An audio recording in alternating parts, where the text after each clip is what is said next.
The following broadcast is intended for mature audiences. These are real people sharing very real, deeply personal experiences. This content may be considered triggering for others and for those who are sharing. The chat room is a privilege intended for discussions and sharing. You are not being asked to agree, but you are being asked to stay civil and refrain from personal attacks. Listener discretion is advised.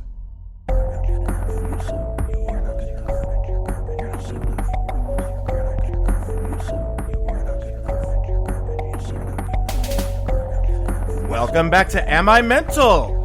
A live podcast where people share real stories about how mental health impacts life and how life impacts mental health. I'm your host, E, and with us, as most of the time, co-host Bexy. Hello, everyone. And we have a guest co-host tonight because C is out. Hello, Jay. Hello. Jay, I'm so glad you volunteered. May as well. I'm here. All right, so just so you guys know, this is episode 7 of the season, which means we only have 3 more before we take a little hiatus and come back. We actually are fully scheduled for the rest of the season, which is awesome. And of course, when we come back, we have a new intro song. And there may be a few other changes along the way, too. We got some stuff cooking. In the meantime, if you want to help us out, please share our episodes, especially to someone that may be having an issue, and especially if we happen to have an episode about that. It may help them through some really rough times. I know that there's been a number of people that have reached out to us to tell us just how much this podcast has helped them. In some cases, it's changed lives, and in a few cases, it's saved lives. And if you really want to help us out, we are 100% listener funded. We don't keep any money for ourselves. It all goes right back into the podcast. You can go to amimental.net/donate. There's a number of ways to donate there, including buying merchandise. And even though the mask mandate has been shot down, you still have the choice to wear a mask if you like, and we do have one, and that's quite nice. I wear one myself. Now, without further ado, we have our guest tonight, Bob. Yes, back for the 3rd time. Can't believe it. Right? And unfortunately, I have a screaming migraine, and this is about as much as I'm going to be able to do. So Bexy will be taking over the hosting tonight, and Jay will be the co-host, and I am going to bow out. All good. You go take care of you. Self-care first, always. Y'all listening can't see this, but I just waved. Okay, so, everybody talks about the thrill of the open road and adventure and everything, and that's pretty much our topic for tonight. We're going to talk about, what did you call it, Bob? Throttle therapy? I didn't come up with the term, but yes, that is a term among the rider community. One which, technically, yes, I still have yet to join. I'm a bikeless bro right now, but damn it, one of these days, once I get a job, and save up.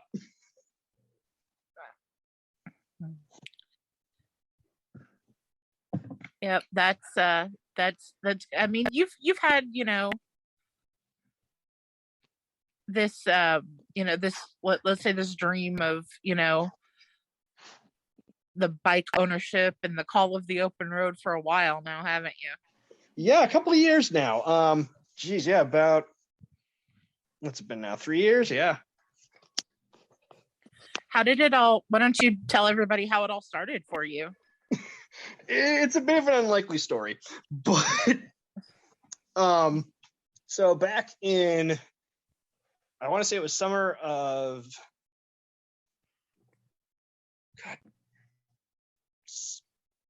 16 or 17. My family and we went up to Door County, Wisconsin. Yes, door as in shut the front. DOOR. It's up by Green Bay. Real nice area. In the summer, anyway. Winters kind of suck. Anyway, we went up there for a long weekend, and on our first full day up there, we went to Glacier Hills State Park, which highly recommend, cannot recommend enough. And we rented scooters for an hour. And beforehand, I was scared to death. I was worried that we were going to wreck or, something was going to go wrong. Because the only time that anyone in my immediate family had any experience riding before that was when we went to Vancouver back in 2007. And my dad rented a moped while we were on Victoria Island. And Joe, my little brother, was riding on the back, and Dad binned it. He crashed into a dumpster. Yeah. He's only going like 5 miles an hour, but still. Absolutely binned it. They did not refund his deposit. That's how bad the crash was. Wow. Yeah. Normally they refund your deposit at this place in Victoria, but not Dad. But yeah, we got out there on the road, and within 5 minutes of riding, I felt this feeling that I'd never felt before, and I've very rarely even gotten close to it since. Just this pure sense of freedom, Oh, yeah. where it's just you, the bike, and whatever surface you're riding on, be it tar, concrete, dirt, mud, your front lawn, whatever. I imagine that's, quite an amazing feeling. I've never been on a bike or a motorcycle myself, so I don't have personal experience with it, but I know that some people in our chat do. Like Oz just mentioned, I'm a lifetime rider, so I'm super stoked about this show. And I think that a lot of people do find peace and solace when they're on the road, and it's just them and the machine, and the wind going by, and you see the world going by, and it's just I imagine it's a great feeling. It is. It's unbelievable. Sorry, it's unbelievable. I remember we at one point during the ride, all four of us had pulled over at this like scenic overlook that this park is just riddled with, and Mom, Dad, and Joe are just over like looking at this plaque, and meanwhile I'm doing donuts right there in the parking lot, just like brah, brah. Somehow I can see that, and it just makes me smile. Yeah. Now, these bikes fuel choke at 45 miles an hour. They cannot go faster than that under their own power. But you don't want to go much faster than 25 or 30 on them, because you are maybe 2 feet from the tar. And it just feels so fast. Oh my God. 25 feels like 100. Yeah, I see, riders out on their bikes and stuff, and I always wonder what it must feel like to, be going down the highway, of course, and you pass all of these bigger vehicles and things like that, but I will say the one thing that did just scare the crap out of me and kind of brought me back to reality for a moment was about halfway through the ride, right before this overlook, actually. We're coming down this one stretch of road. Now, the whole park is 2-lane roads. And they warn you multiple times in the briefing before the ride, when you rent these scooters, they warn you, anything larger than a smart car comes up behind you, you pull over, you wait. They have right of way. Any sort of 4-wheel vehicles, because they allow RVs in this park. And Yeah, occasionally, like a tour bus will come up from Green Bay. yeah, I can imagine that would be a little bit unnerving. And we're coming up. We just come over this like very slight rise. And I'm riding third. Dad's in front. Joe's second. I'm third. Mom's a decent distance behind me. We're wearing 3/4 helmets. They don't cover your face. Yeah, but it covers the sides of your head, top of your head, and the back. Mm-hmm. Kind of looks like the Great Gazoo's helmet. I know I dated myself with that line, but there you go. No, it's okay. At least I get that reference. So thank you for that. You're in The good Great company Gazoo for minus that. the antennas, basically. And anyway, all of a sudden I hear Mom yelling something. I can't hear her over the engine, because we're a good, 50 or so feet apart. And I'm like, Oh. what? So she keeps yelling. I'm like, what? Right after I say what? 40-foot RV blows my doors off if I had doors. Oh, wow. I could hear the tires on this thing. It was that close. We're riding on the shoulder, keep in mind. That would have been a bit unnerving. Yeah. Terrifying. Not gonna lie, I almost crapped my pants. I'm like, whoa. Oh. A fucking 40-foot Prevost just almost ran me over. Wow. Those things are very expensive, by the way, those Prevosts, Prevost, Prevost. They are bus conversions. They're not regular RVs. They are coach bus conversions. So these things run $1 million plus. Wow. Lot of money. People like, rock stars and actually President Obama own these things. Well, the Secret Service owns it, but yeah. Wow. The Obama administration bought one back in like 2011 to do like East Coast tours mostly. Wow. That they called it Ground Force One. It's a big black, like completely jet black, and like all the side windows are blacked out. Bus. Wow.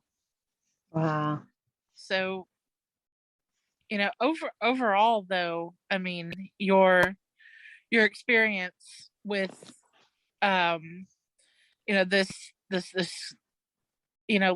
this ride that you had, with your family, this is what initially sparked this whole love of bikes for you. It's like like I've told people, the bug bit me.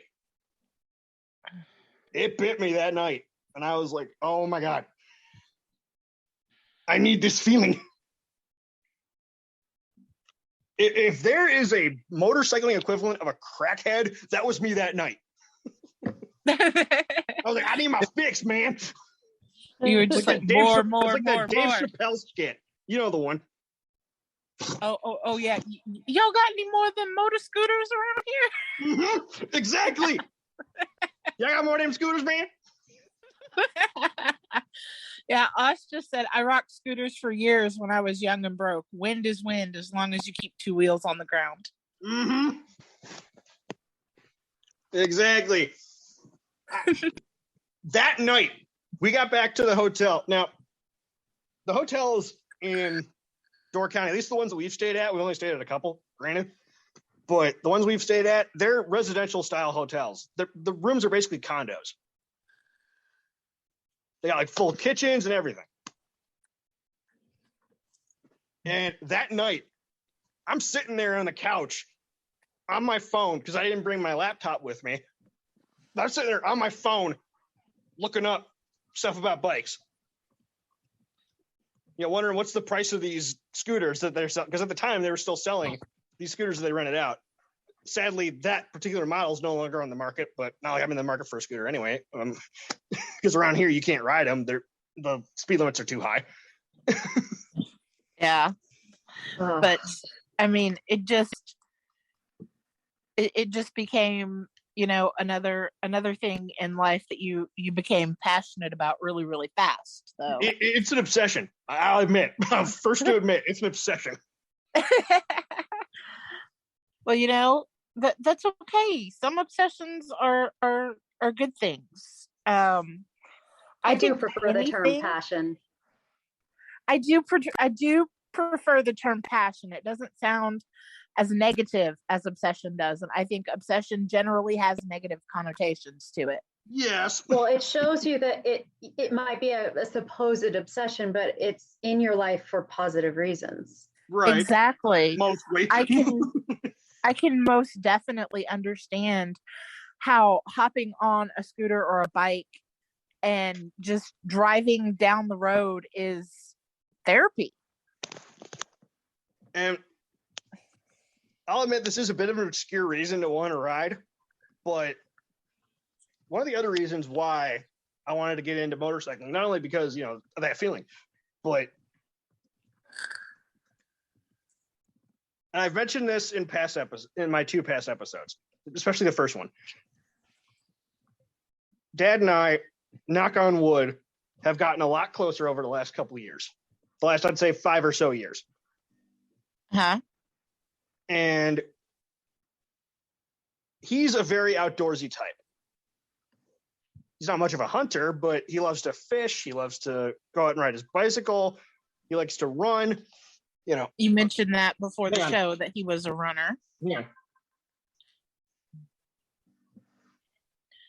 So these are all Random things call. that Sorry, the phone's ringing in the background. Anyway, oh. I'm ignoring it. It's some telemarketer. Anyway. I thought that going out and riding would be something that Dad and I could both do to bond over. Oh, that's awesome. I mean, face it, Dad is going to be 64 in July. He's not getting any younger. Neither am I. Especially now with my diabetes, neither am I. But I thought, because Dad's an outdoorsy guy, he loves being outdoors. I'm not much. I don't like fishing. It bores me to death. And I'm way too fat to be a runner. If you're outdoors on, a bike and you're riding together, then on 2 bikes. That's Let's a be whole real. I'm not going to different- ride pillion with my dad. No, I didn't mean that, obviously. Sorry. But I was just saying, if you're both on a bike and you're riding, to places together to do things, I mean, that's a bond there that is, you're going to have memories of that for years. Yes. But unfortunately, he's a very stubborn guy. I can't seem to talk him into it. I've been trying for years. And, he's gone to bike shows with me. He actually went because my best friend, Alex, who's sadly since moved away, was busy that weekend last year. But he went with me to the Progressive International Motorcycle Show last June. Awesome. Or no, last July. And I think it was July. Yeah, July. That was a fun afternoon, even though it was real hot and it rained like crazy on the drive home. Actually, kind of on the drive there, too. It was a bad day. Yeah, but you have, these memories now of going to the show with your dad and enjoying yourself. Yeah, and he enjoyed himself at the show. And, he's like, yeah, I can appreciate, that you like them. And I can appreciate, the look of some of these bikes. But, I don't want to ride. I'm too old. It's like, bullshit, you're too old. Just the other night, I was watching this video. Sorry to cross promote, but great channel. Cross Training Enduro. They had a video talking about this guy. I forgot the guy's name, but he was 73 years old and riding on dirt for the first time. Doing enduro. Not just riding some gravel road. No, we're talking deep in the woods, riding, jumping over logs, all that shit. at 73. That's Wow. awesome. Very first time. That's brave. I mean, Not I like, know. oh, he did this like when he was a kid and now he's doing it again. No, very first time. Wow. That's Very brave. You know, very everyone else brave indeed. I think 30 to 50. And here's this 73-year-old. Mostly keeping up. wow. And my I dad's think 54 saying he's too old to hear ride. stories like that. Well, you know, there may be, you know, reasons why, you know, that he isn't, you know, sharing with you quite yet about why he doesn't want to ride. But it's I think it's really good and a step in the right direction that, you know, he's appreciative of your enthusiasm about them, and you know, he's willing to maybe step out of his comfort zone and, you know, go to these shows with you and stuff like that. That's definitely a positive thing. Yeah, my parents are a year- similar age and are a lot more cautious about the idea of falling and stuff. So I can see where different people are just less likely to take those risks. It sure is inspiring when somebody does, though. Yeah, they were spotlighting a bunch of other people in the video. Like this one dude who's like 80 years old and he still races on dirt. Wow. He races in the senior circuit, but still. Well, still, I mean, racing is dangerous in and of itself, no matter what age group they put you in. Exactly. You know? Oh, dirt's a lot softer than tar That's true. and a lot cheaper. I mean, you know, if you look at me personally, I can appreciate a motorcycle. I like the way that they sound.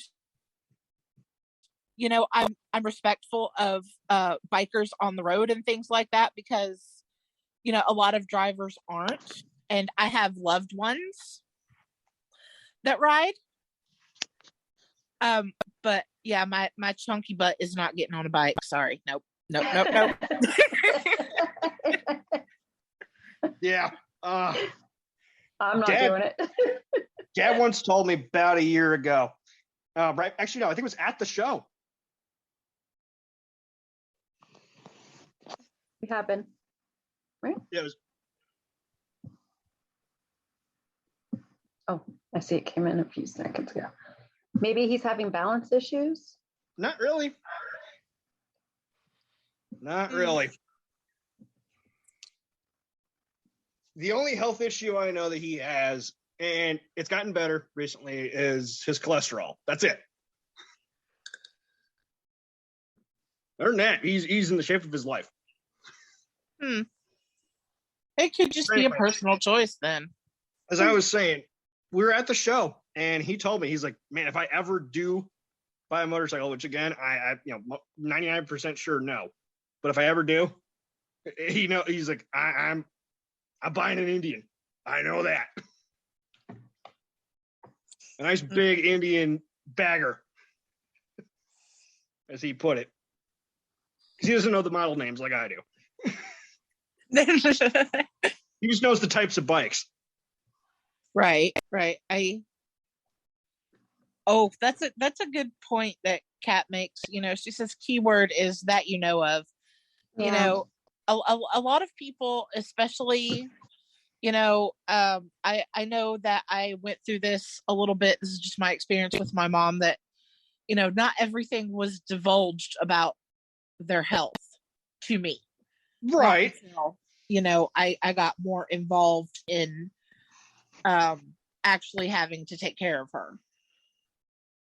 And so I know that sometimes, you know, people will keep certain things about their health, especially from their children, because they don't want to worry or burden them. Right. You know, not that and that's not, you know, anyone trying to put a bad thought in your head or anything like that. It's just, you know, the truth that sometimes parents don't always tell their kids everything. And my Believe me, dad's they the tell me next to worst nothing. in my family about that. Yeah. They tell me next to nothing. Believe me, I know. Oh, they hide almost everything from me. Unless it is imminently important to me. I might never know about it. Yeah, Ever. but But I remember, God, this is such a funny thing that happened. One of my favorite manufacturers is Royal Enfield. Originally, they're from England. Now they're built in India. They make real nice, low-priced bikes.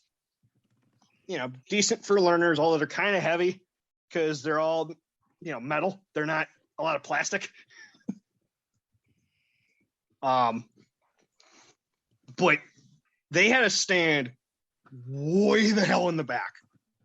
Right up front was like, all the big four Japanese manufacturers, Honda, Suzuki, Yamaha, Kawasaki, and then Harley and Triumph were all the ones right in front.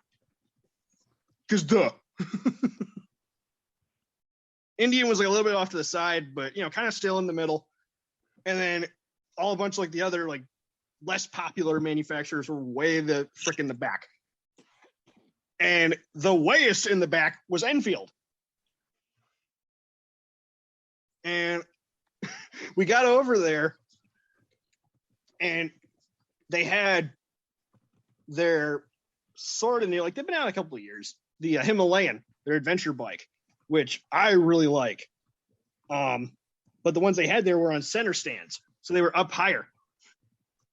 Now, you guys can't see this, but I'm kind of short. I'm only 5'7". So That's average. Most dirt bikes, I can't flat foot them. I can barely get my toes down. I'm sitting on these things like a ballerina. It is. I'm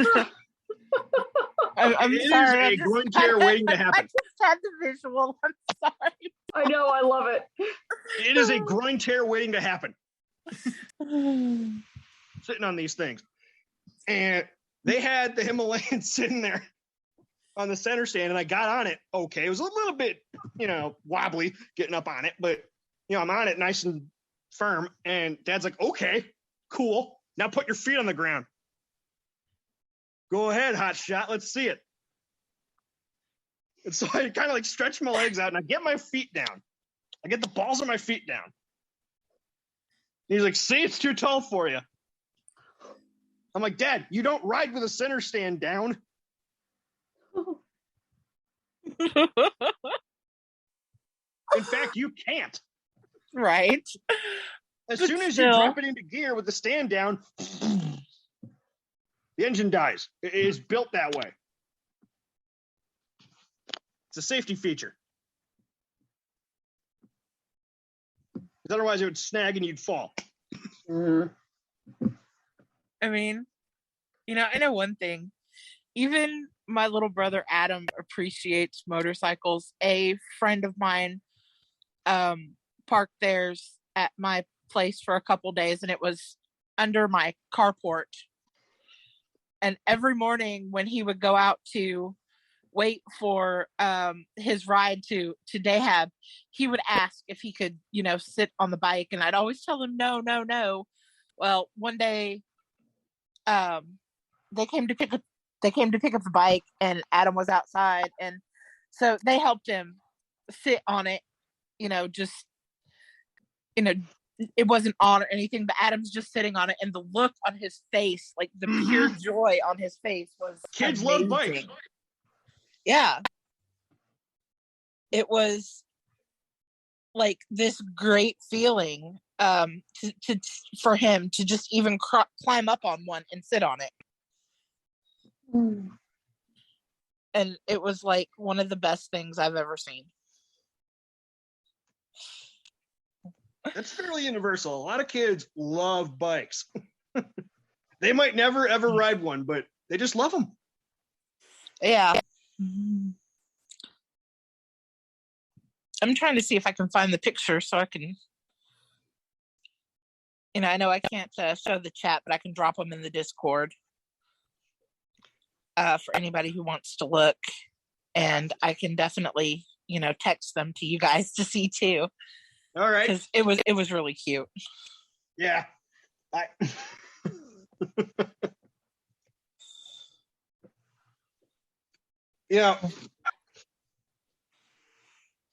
The one style of bike that I know I'm never gonna ride, and not because I don't like them, not because I don't appreciate them, because of my back. Sport bikes, can't do it. That tuck position, it's too hard on your wrists, it's too hard on your back. No way.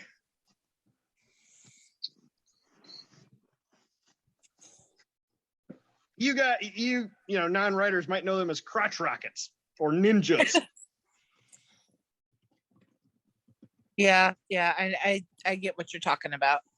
The ones that have a riding position like a road bike. Yeah. Yeah.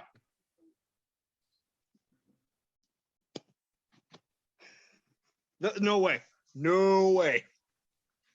I appreciate them, and I love, oh my God. One of my favorite motorcycle sounds.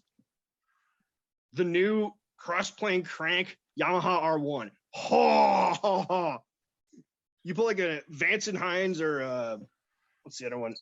I can't remember the name of the manufacturer. The M4 exhaust on one of those. Oh my God.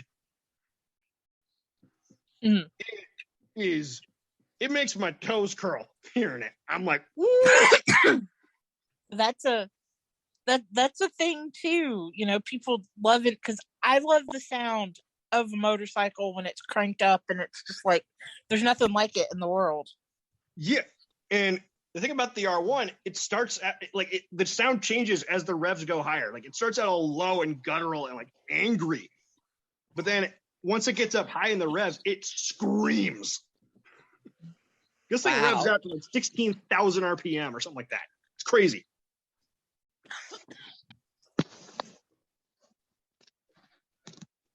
Keep in mind, in retrospect, most cars have a red line at 7,500 or 8,000 RPM. So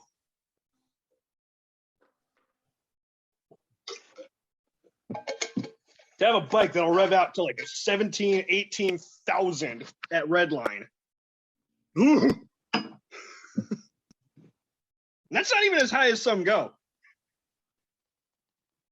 I can't remember what it was called, but Honda made one in the early 90s, a 250 a 250 V4 that revved out to 21,000 RPM. Wow. Now these it's a 4-cylinder engine. It's only 250 cc. So these little cylinders are the size of shot glasses. So these things go at 21,000 revolutions a minute. Crazy. You are talking sonic speeds, okay? And I mean the hedgehog, not speed of sound. It's actually faster than sound. Yeah, at redline, this thing moves faster than sound. The engine, the pistons do. Yeah. That's just mind-blowing to me. I remember seeing a video of this thing. It sounds like an old Formula One car. And it's going at this high revs at in-town speeds. You are in town, barely breaking an in-town speed limit, and you're at 15, 16, 17, approaching 20,000 RPM. Oh gosh. Wow.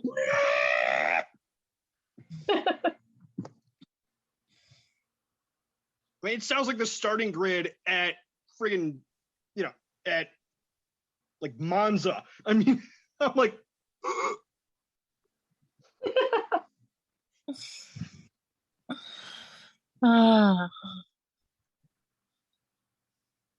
anyway, talking about bikes for 2 hours, I feel like this is just gonna drive people away because this isn't a motorcycle podcast.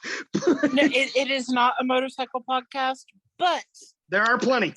There are plenty. Talking about things that you enjoy and make you happy is good for your mental health. And this is a mental health podcast. Right. And I mean, honestly, how freeing it must be to, to be able to jump on a bike and just go. Yeah. And I wouldn't know mentally, yet, that's but got to yeah. be one of the best feelings ever.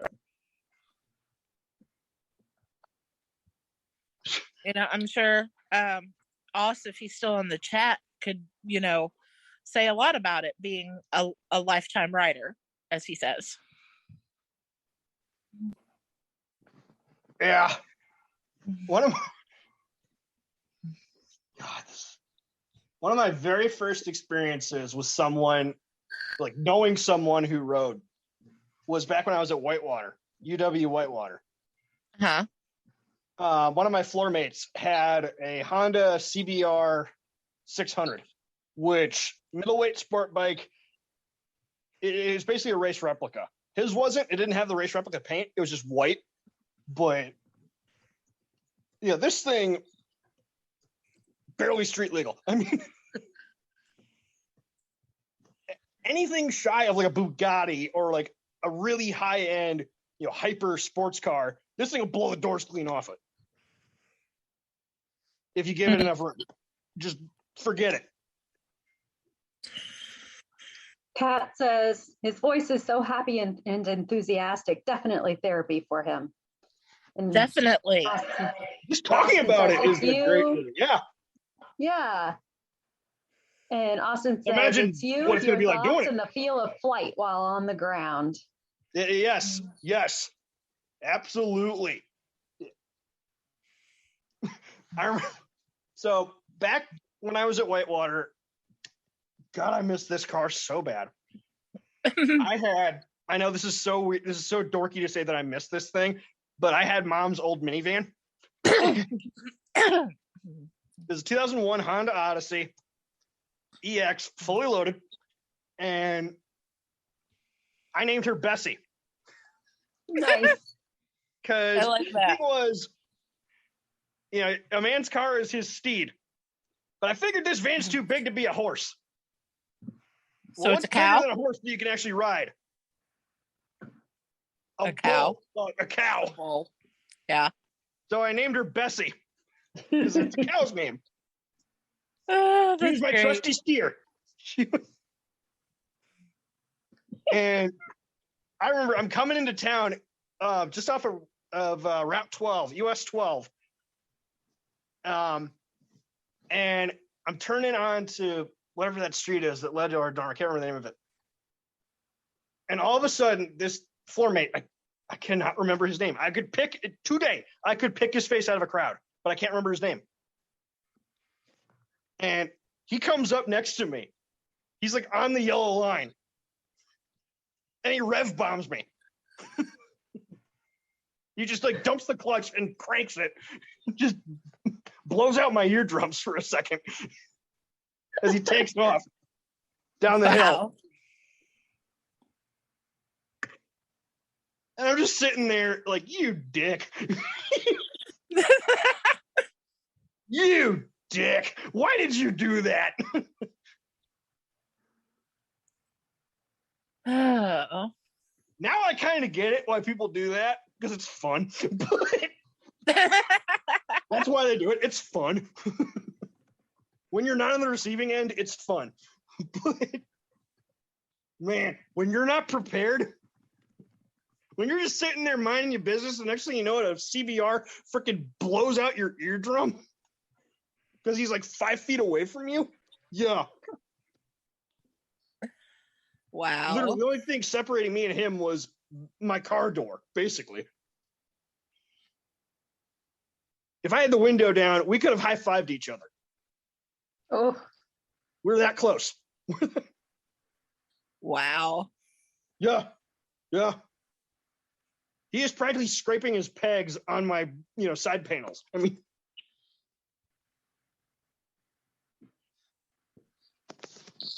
ugh. that was God, that was 7 years ago, and I still remember that. Holy shit! Holy shit! Where's the time going? Anyway, Uh, that,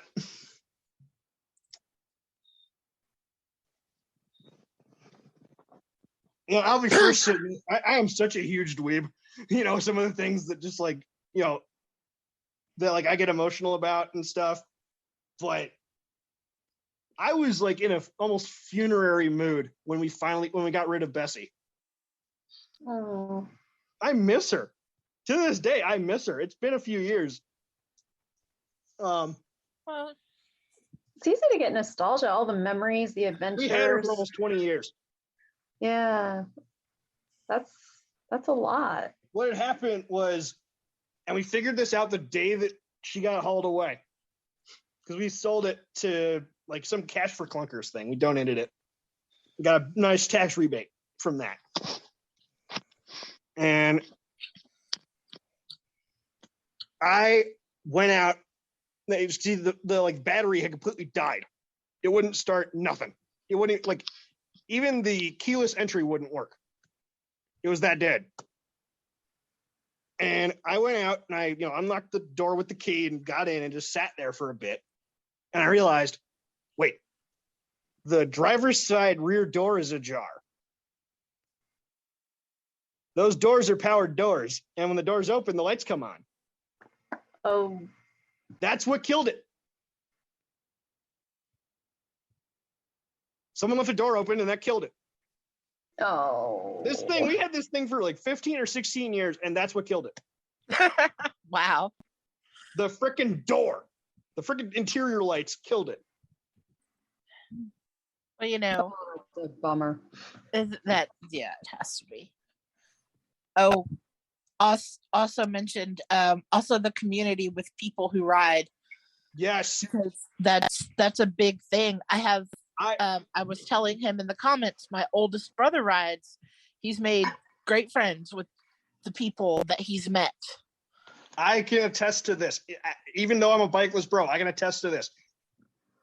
I was coming home from campus one night. This is right before COVID, I want to say, like late 2019. And it was an unusually warm early winter day. Like late fall, early winter day, so like November-ish. And because it can snow here in Chicago, it can snow on Halloween. So we've had measurable snow on Halloween in years past. So to have like a 60-degree day in November is crazy. So anyway, I'm like pulling up because my car was running out of gas, so I pulled up at this gas station about halfway home. And there's this group of 4 or 5 riders all sitting there with their sport bikes. Just like drinking Red Bulls. Yeah. Getting ready to ride home.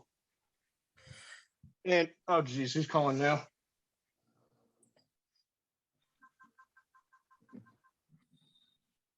While you're checking on that, Jamie Crap, says, it's my parents. Hang on, I'll be right back.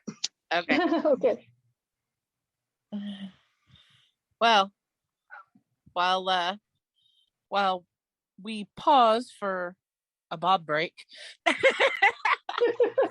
I'm gonna read off some of the comments here.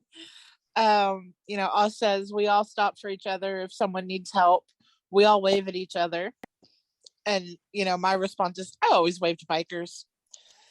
Some of the best people I've ever met have been bikers, and Jamie says, I'd love an old Kawasaki Ninja from the 90s. I guess I'm old because it's technically a classic now. Said, LOL, I had a mid-90s Ninja forever ago. Jamie says, oh my God, jealous. And says, it was fun, but if I was at a stoplight longer than 30 seconds, it would overheat. I'd have to turn it off till it turned green. I'm glad I'm not a broke kid anymore. I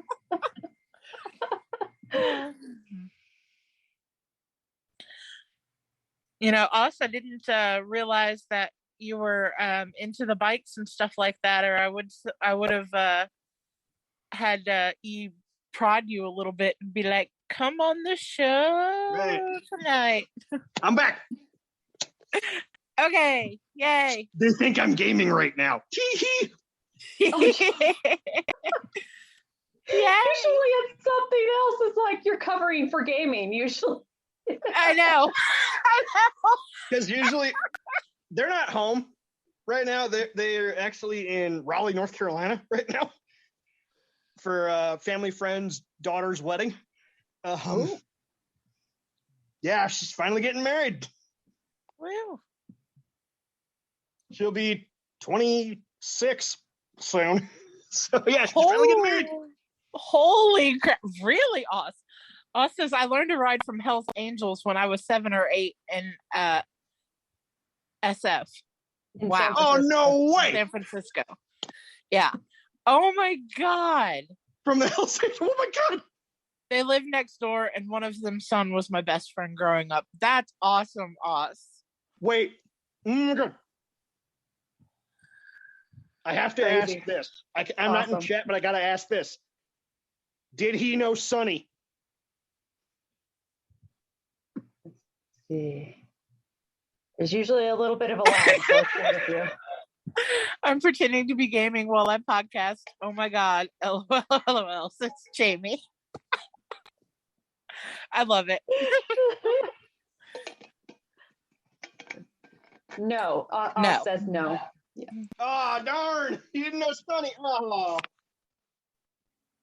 Sonny Yes, is that's Sonny Barger. definitely a new t-shirt. Yeah, Sonny is Sonny Barger, one of the like big head members of the Hells Angels back in the day. So Oh. he's wrote a few books actually. Sonny Barger did. Yeah, you've been reading a few books about people in their travels on bikes and stuff like that. I've been reading dozens. Yeah. I've been checking them out. I've saved, not to brag, I've saved probably nearly like $500 this year alone at the library, just checking out books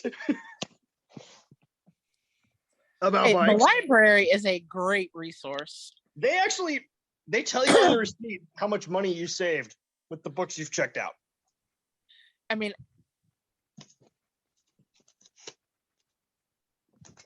yeah, they tell you. And oh wow. Says he grew up next to a prominent family. They were just uncle this and uncle that. Had no idea of their lifestyle till I was a teen. oh, jeez. Oh, you think you know a guy? Really? To like the nth degree, you think you know a guy. That reminds me, my driver's ed teacher. See, because I have a June birthday, I had to take driver's ed privately. I couldn't take it through school. Yeah. So my private driver's ed instructor, he used to live in, now anyone who's from the Chicago area like me knows how bad this neighborhood is. Well, was not necessarily anymore. It's kind of gentrifying, but he used to live in Humboldt Park, Chicago. Used to be a very bad neighborhood. A lot of gang activity, a lot of drugs. He lived one house in from the corner, okay? The house on the corner was a drug distributor for the Latin Kings. Oh wow. No, not a dealer, the distributor. One guy up the chain. The guy who deals to the dealers. Yeah. Yeah. That's wow. Your next door neighbor. His next door neighbor.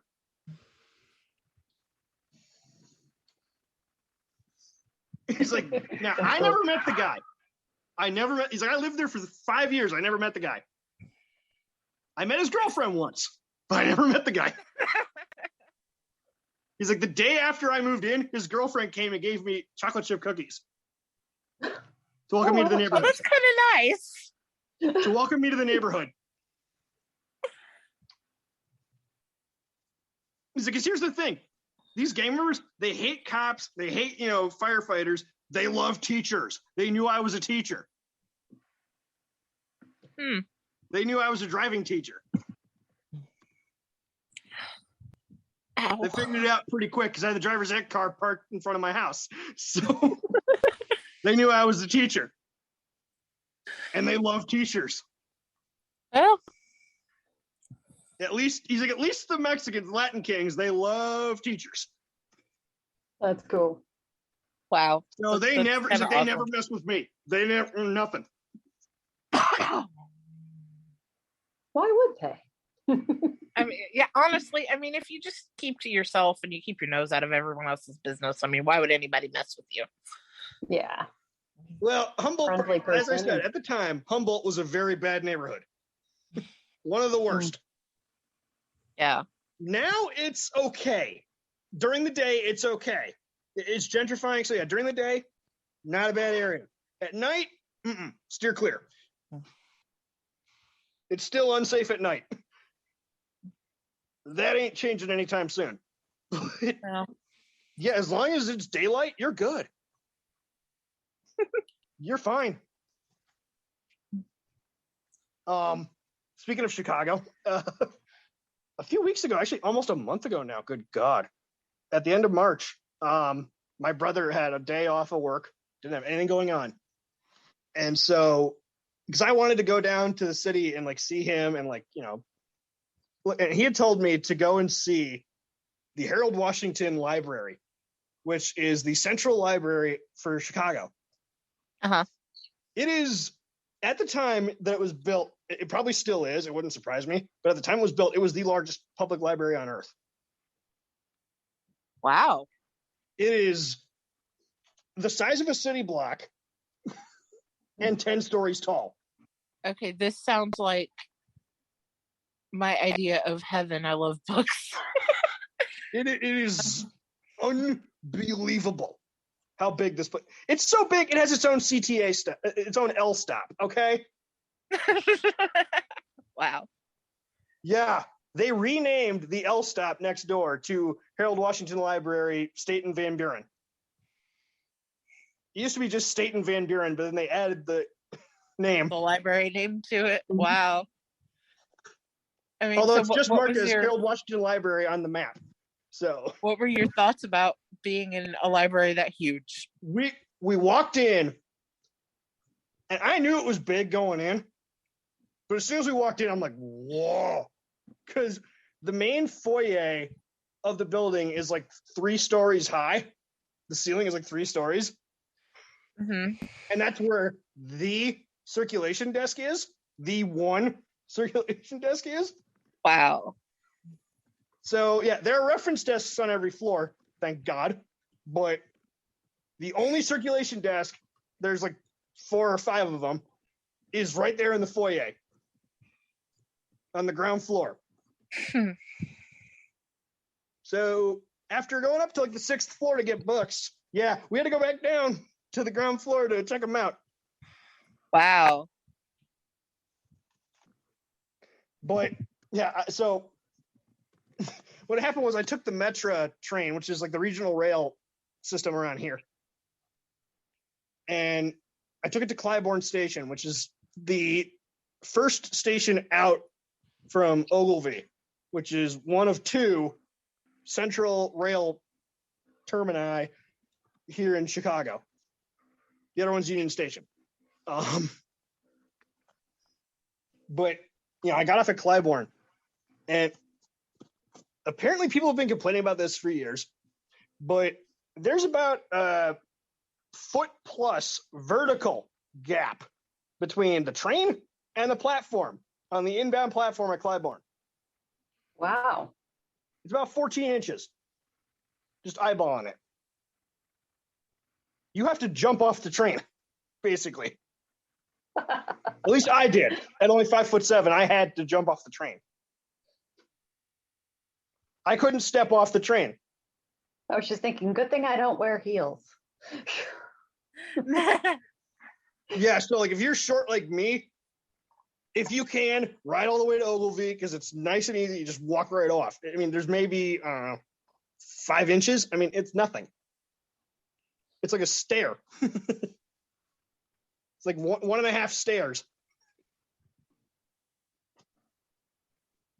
But yeah, for some reason at Clybourne, those platforms are super low.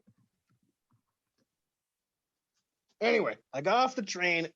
Joe, my brother, met me there. A few minutes later, I had to stand on the platform because the buses were running kind of slow. I don't know why. But skip ahead, we took a bus over to the Brown Line station at what is that? Armitage. It's a beautiful station. It was built in like the 1930s. Still the original station house. It's been refurbished a little, but it's basically original. So, still has wooden doors, still has, the like storefront windows. Wow. That's really Beautiful. cool. I mean, being a historian, being a history major, I love that shit. I live You're a for it. historian It's too? historical preservation. It's great. So, my only experience with the L before this day was riding the blue line out by O'Hare. That is so bumpy. Oh my God. Because it runs 24/7. Only the blue and red lines on the L run 24/7. So it's just constant traffic and it makes it so bumpy. But the brown line, surprisingly smooth. For a metro train, it's surprisingly smooth. Very cool. So we get off and get downstairs, go into the library, and right there by the circulation desk, I had the sign-up sheets to get your card, your library card. And Joe's took like a couple minutes once he handed in the slip.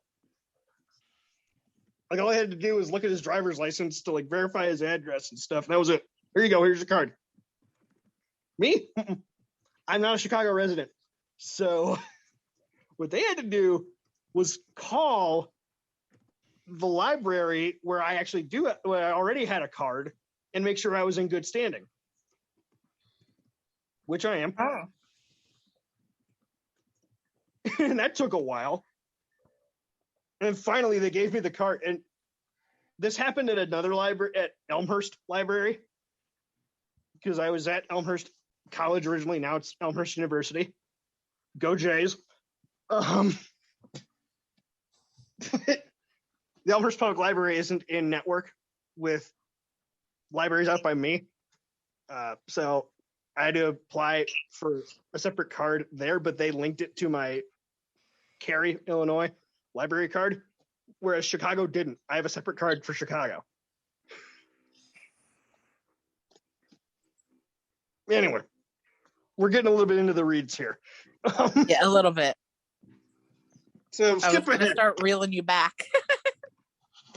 Skip ahead a little. We get done at the library, and now it's time to head up to Joe's apartment.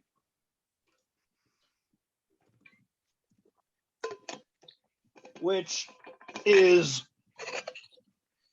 a little ways out of downtown. It's not, way up on the far north side like Loyola, but it's a decently long train ride on the red line. So we get to the Jackson Red Line station, and for some stupid reason, these subway stations on the L have stairs only going down and escalators coming back up. The escalators only go up. Now, ordinarily this wouldn't be a problem, but when you got, like 10 pounds of books on your back, yeah. So we're coming down. Well, Joe is like darting down the stairs because he's not carrying anything. Meanwhile, I got all these books in my backpack, looking like a dweeb. And we're walking down the stairs, and there's this dude behind me, and almost every other word out of his mouth, he's on the phone. almost every other word out of his mouth is some kind of swear word. He's just cussing like a sailor to whoever he's talking to. And I remember we stopped at like the first landing because there's 2 flights of stairs down to the platform. First flight's to the mezzanine where the fare gate is, the turnstile to get in. And then there's another flight down to the platform. So we're down to the mezzanine at the turnstiles, and Joe and I look at each other like, is this guy for real? Almost every other word out of his mouth is some kind of swear word. I'm like, oh.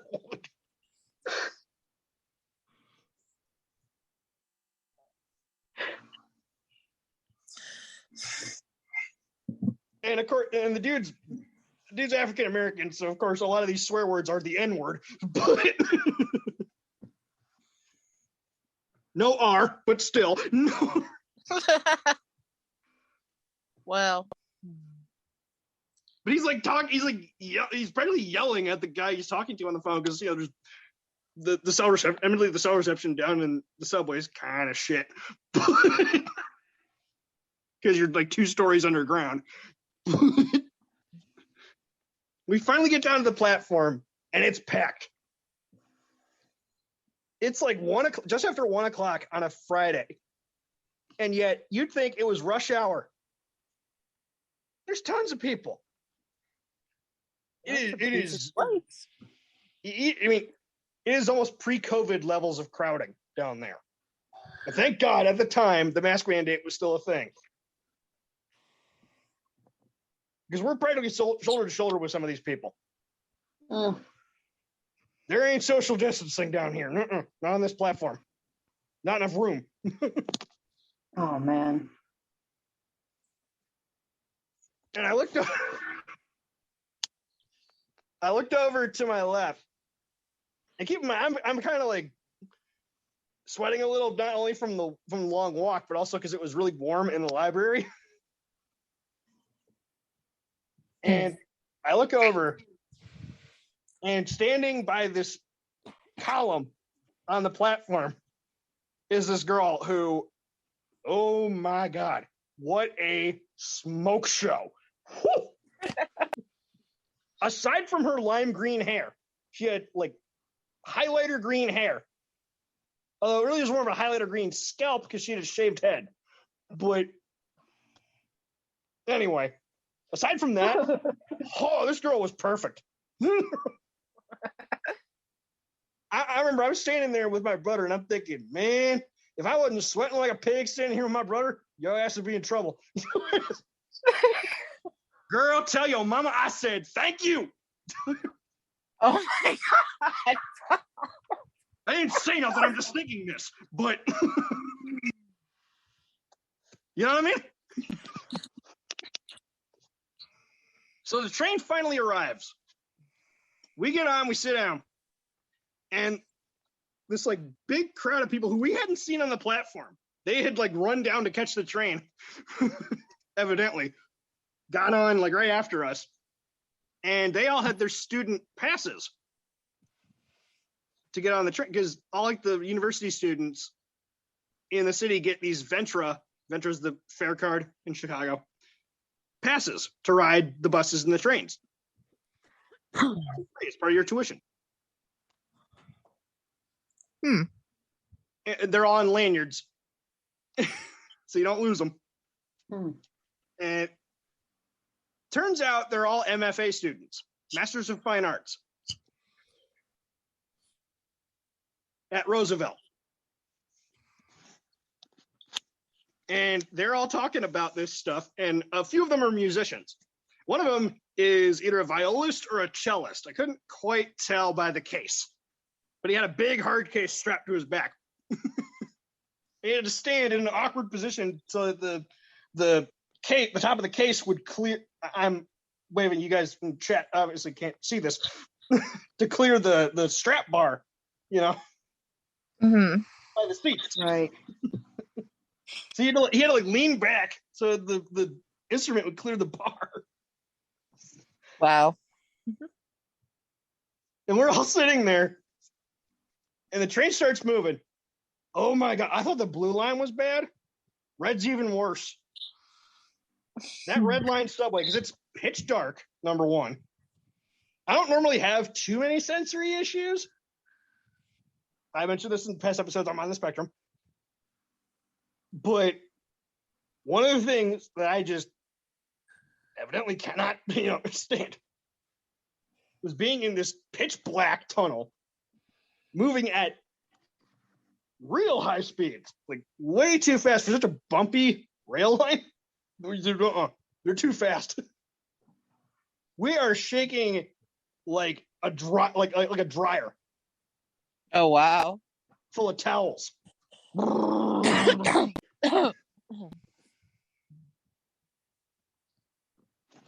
And we're on this train for like half an hour. Oh, We finally get to the Fullerton station. And we get off which is above ground. A bit smoother. Thank God. And we get off the train. And we're standing there on the platform. And I'm standing there and the platforms have like this, like,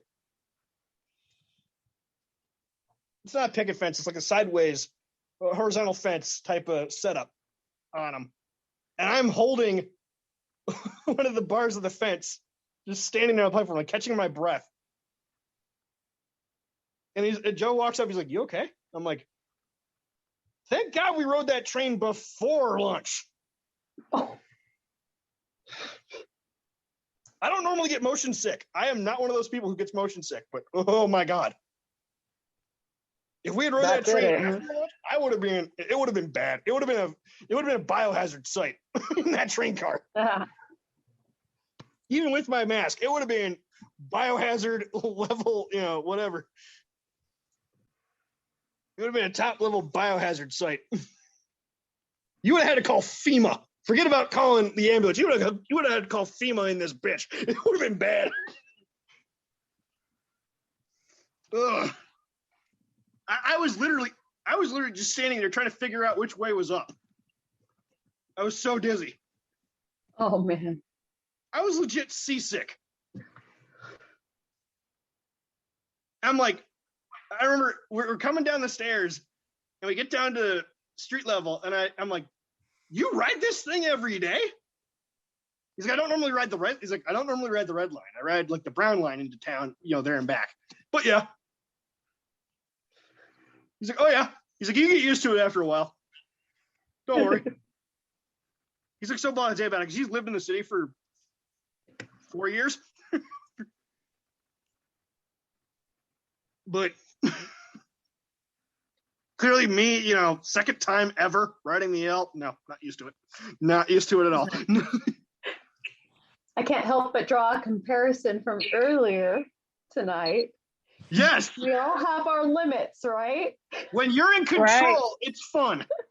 Speed's fun. When you're in control, it's so much fun. But oh my God, when you're like sitting up, and I'll admit, I'm also a bit of a nervous flyer. So you understand your dad now. I have to say that, Bob, you say speed is fun when you're in control. It is the exact opposite for me. I am terrified to be in control of something speeding down a highway, a lane, a parking lot. I don't care what it is. I don't want to be the one holding the wheel. I get anxiety about it. I'm a great passenger. I can ride with somebody all day long. I'm not such a nervous flyer. I get a little bit of like pre-flight anxiety, but once we've taken off and we're up, I'm good. Yeah, I don't same. want to be the one in control. Same. Once we're up there, So- I'm good. Once we're at cruising altitude, I'm fine. As long as it's a smooth flight, I'm good. It's just takeoff and landing that throws me off. I just get the Yeah. tiniest little bit of anxiety at takeoffs, but then, I'm good after that. I don't have an issue with landings or anything because I'm like, woo, landing, you know. Get to get out of the Landing cramped makes me thin nervous. box. One thing I have noticed, though, and granted, I don't fly much, especially now because, COVID, but I've flown a few times, before COVID, and what I've noticed is that Boeing aircraft, because there's Boeing and Airbus, the two big manufacturers of these commercial jets. Boeing Of course you would know that. bounce when they land. As I like to say, you can't spell Boeing without Boeing. Just drop the E in Boeing and it's Boeing. And that's what they do when they land. They bounce. Oh, man. You ever notice that? You guys will notice that next time you go flying, now you'll know. Now you can't unfeel it. I've definitely felt the boing. Oh. I have Can't felt unfeel it. the You're boing welcome. as well. Yeah. I know You'll what never it's like. unnotice it ever again. You are welcome. Airbuses, for the most part, as long as you land them right, they're just down. As soon as they're down, they're down. It's great. I think the last flight I was on must have been it was like the smoothest landing I've ever had on a flight. Yeah. Absolutely was just perfect landing. There was no, sometimes when that boing happens, at least with me, I get that like feeling of where like your tummy just flips. And like that that feeling when you're at the top of the roller coaster and it just plummets straight down and your stomach feels all weird and twisty. Yeah, I get you. Hang on a second.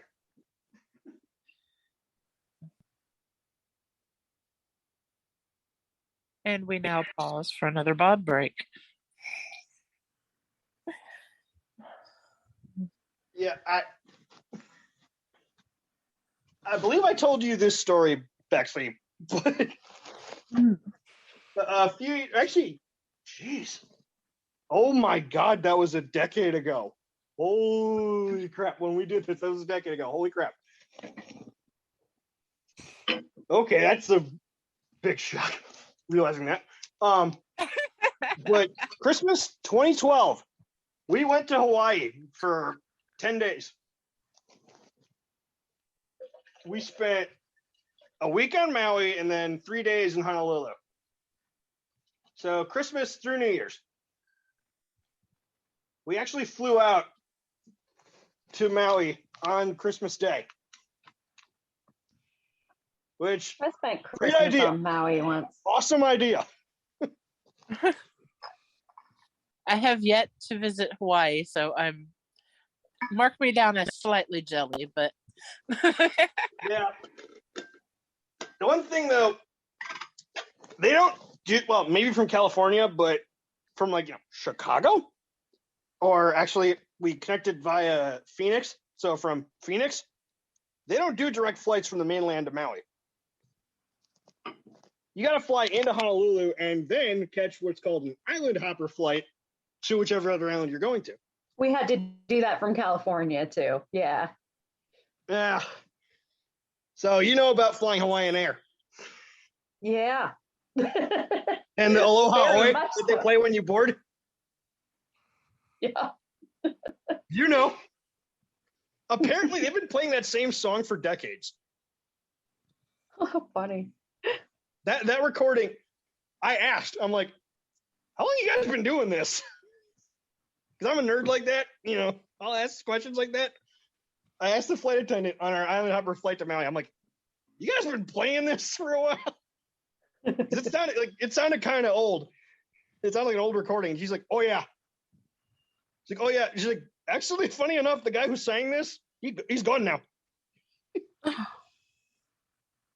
He's no longer with us. Oh no. Yeah, that's how old this recording is. That guy's dead. Okay, that's what you meant. Okay. That's how old this recording is. The dude who sang this song, this version of Aloha Oi that we're using, is now dead. Has expired. Okay.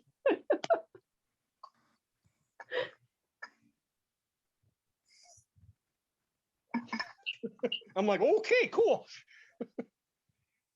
But man, we got on the Island Hopper flight to Maui, and we came in to Maui Airport right as the sun was going down. Like, it was just barely any daylight. And I crap you not, this happened. As we're taxiing down the runway at Maui Airport, the captain comes on the PA and he's like, ladies and gentlemen, if you look out to your left, you will see Oprah's private jet. Oh, whoa. Because Oprah has a huge house on Mount Haleakala in Maui, right at the cloud line. Mm. The highest, in terms of elevation, house on Maui, actually. Wow. She bought that one on purpose. It is ultimate privacy. You cannot see the house after like 10 a.m. because of the clouds. And no one else is up at that level anyway, so You can't. yeah. You can't build above the cloud line. Local ordinance, you cannot. Okay. But we all look over, and sure enough, there's her Gulfstream jet sitting there on the tar.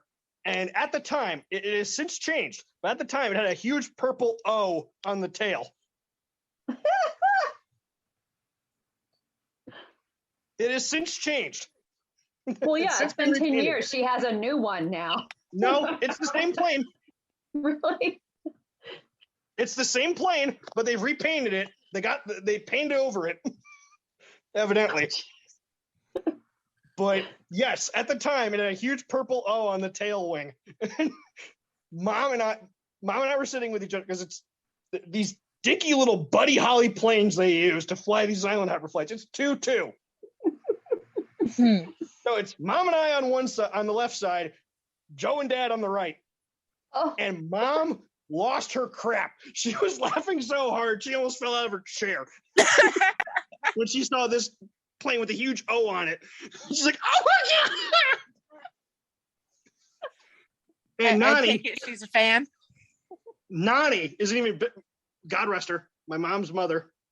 Well, massive. Oh my god, like obsessed Oprah fan, and she's on the flight with us. Mm-hmm. Good one. Good one. Yes. Both Mom and Nani are just laughing their asses off seeing this plane. It was I mean, I'm laughing too, but they are just dying. They're practically in the aisle.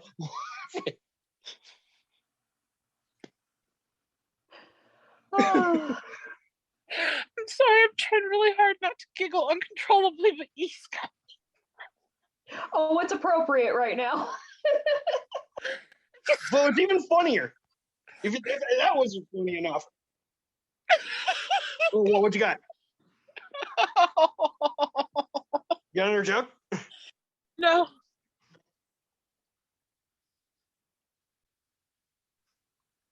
Well, how did that happen? He's got the podcast. He's got himself muted to the rest of the podcast, but not to us. That's why nobody else heard what he said. Oh, that. Oh, I didn't know he did that. Okay. Okay, why don't you do it? I can't do it with a straight face. I can't.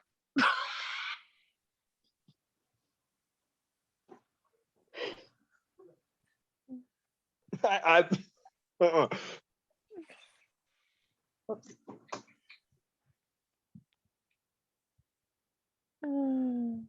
But anyways, if that wasn't funny enough. So, of course, you have to go through security again to get on this Island Hopper flight in Honolulu. And because, of course, you do. But at the time, maybe they've changed. I don't know. Like I said, this was a decade ago. Well, 9.5 years ago because, Christmas. But at the time, it was just the magnetometers, the metal detectors, not like a body scanner. Mm-hmm. They didn't even have body scanners for these commuter flights, which I thought was kind of cool. It's like, okay, well, this is interesting, kind of retro. I dig it. But we're standing there in line because this was one of the last flights of the night because they close. Because it's Christmas, they're going to close early. So at least these employees can spend Christmas night with their families. They've been working all day, but hey, So we're standing there in the line, and this dude in front of us, I don't know why I was first in line of the four of us, but I was first. And right in front of me is this dude who looked like your stereotypical like skinhead, like punk, shaved head, like tons of like sleeve tats, not only down both arms, but on both legs. Looks like real bad news type of guy. And I was getting a little worried, not visibly, but like inside, I'm thinking, don't be messing with this guy. Hey, we get up. I'll tell We you get up what. to the podium, Some of the nicest people I've ever met are covered in tattoos. and that's the thing. I'm getting to that. We get up to the podium, and this guy and the Native Hawaiian TSA guy are talking like they're brothers. They're on a first name basis. The Hawaiian guy's like, "Oh, hey, Steve, what up, bro?" His name was Steve. "Hey, Steve, what up, bro?" Of course it was Steve. I still remember this a decade later. Dude's name was Steve. Dude left an impression. Yeah. I'm like, what? I'm like, man, this would never happen at O'Hare. You're never on a first name basis. They sometimes don't even call you like Mr. Whatever your last name is. Like they wouldn't. Yeah. Sometimes they wouldn't even refer to me as like Mr. Walsh. Yeah. They just call me Sir. At O'Hare. They're on first name basis.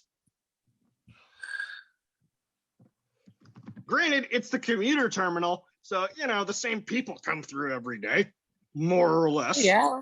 Aside from tourists, but still, dude. I mean, well, that's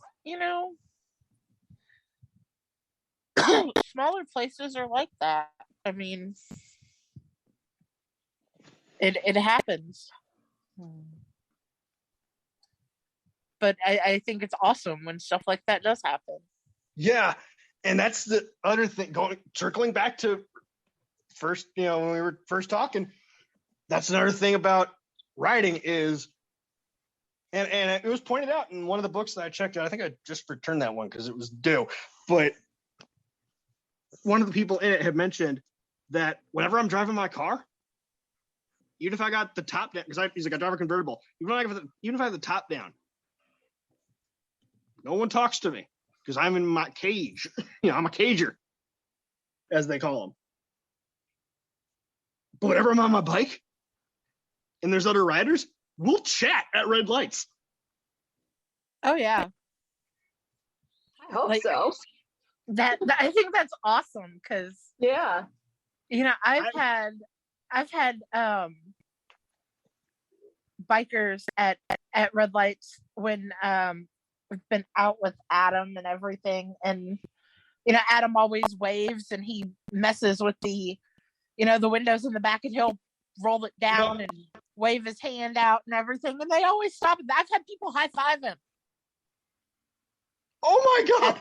At red lights. So yeah. I mean, that's cool. Bikers are awesome. Yes, most of them are. Yes. I mean, honestly, it it's like anything else. One bad apple can ruin a batch, kind of thing. It's like people get a hold of one story about one person who is associated with a group, any group, doing something bad, and then the whole group becomes guilty by association, and it's just, don't I know it? Yeah, it's just not even cool Appreciate at the choir, all. pal. Oh, Sarah says some cars have a club. Jeep owners do that, especially Wranglers. They wave. Yeah, I know that. Yeah, that's cool. I think I read Best about friend's it. I mom don't drives a know if Wrangler. it's really I know. really true, and I do want to know if anybody owns a Jeep. Do they have like a little hidden Easter egg animal somewhere on them? Is that really a true thing? My best friend's mom does not. She does drive a Wrangler. She does do the Jeep wave. But What's the Jeep wave? as you're driving, if you see another Jeep, you hold up your two fingers, usually on your left hand, because, Okay. left-hand drive, as you pass. Okay. It's just something Jeepers do. That's what they call themselves, Jeepers. I'll hopefully catch somebody doing that someday. Apparently, Subaru owners are a bit like that. My dad drives a Subaru. He's not like that. But I've seen that where like Subaru owners will wave to each other. When we came back, we have a Subaru, and we came back one time to a like special like, you're a part of our club kind of little card. Yes, they somebody do that. left on it. I was like, okay. Mm-hmm. And they have those badges of ownership or whatever, the merit badges as they call them, that you put on the back, the magnetized merit badges. Dad got some of those, but he's never put them on his car. He has them. They are on the kitchen counter, still in the We bag. should put it Still on in the a burlap different bag. car. They are still in the bag That's on funny. the kitchen counter. He's had that car for 3 years now. They need to go on a different car. Really throw someone. Oh, that's so cool, Jamie. It's all his interest, though. Jamie says the Jeeps I've worked on lately have teeny Jeeps hidden on them. Oh, that's funny. That is so cool. I know. I I think it was the Compass had that. Yeah. The Jeep Compass had like a little tiny Jeep Wrangler actually hidden in like one of the speakers. Like in the center of the speaker grill. I've There's a little seen tiny Jeep pictures Wrangler of driving over a people- hill. I've seen pictures of that people have taken of like a Jeep where they've searched for it and they found like one person had like a little gecko hidden on theirs and another one had another animal on it, and I was like, The hell? that's pretty cool. Oh, that's fun. I just want to. I don't want to own a Jeep, but I want to just I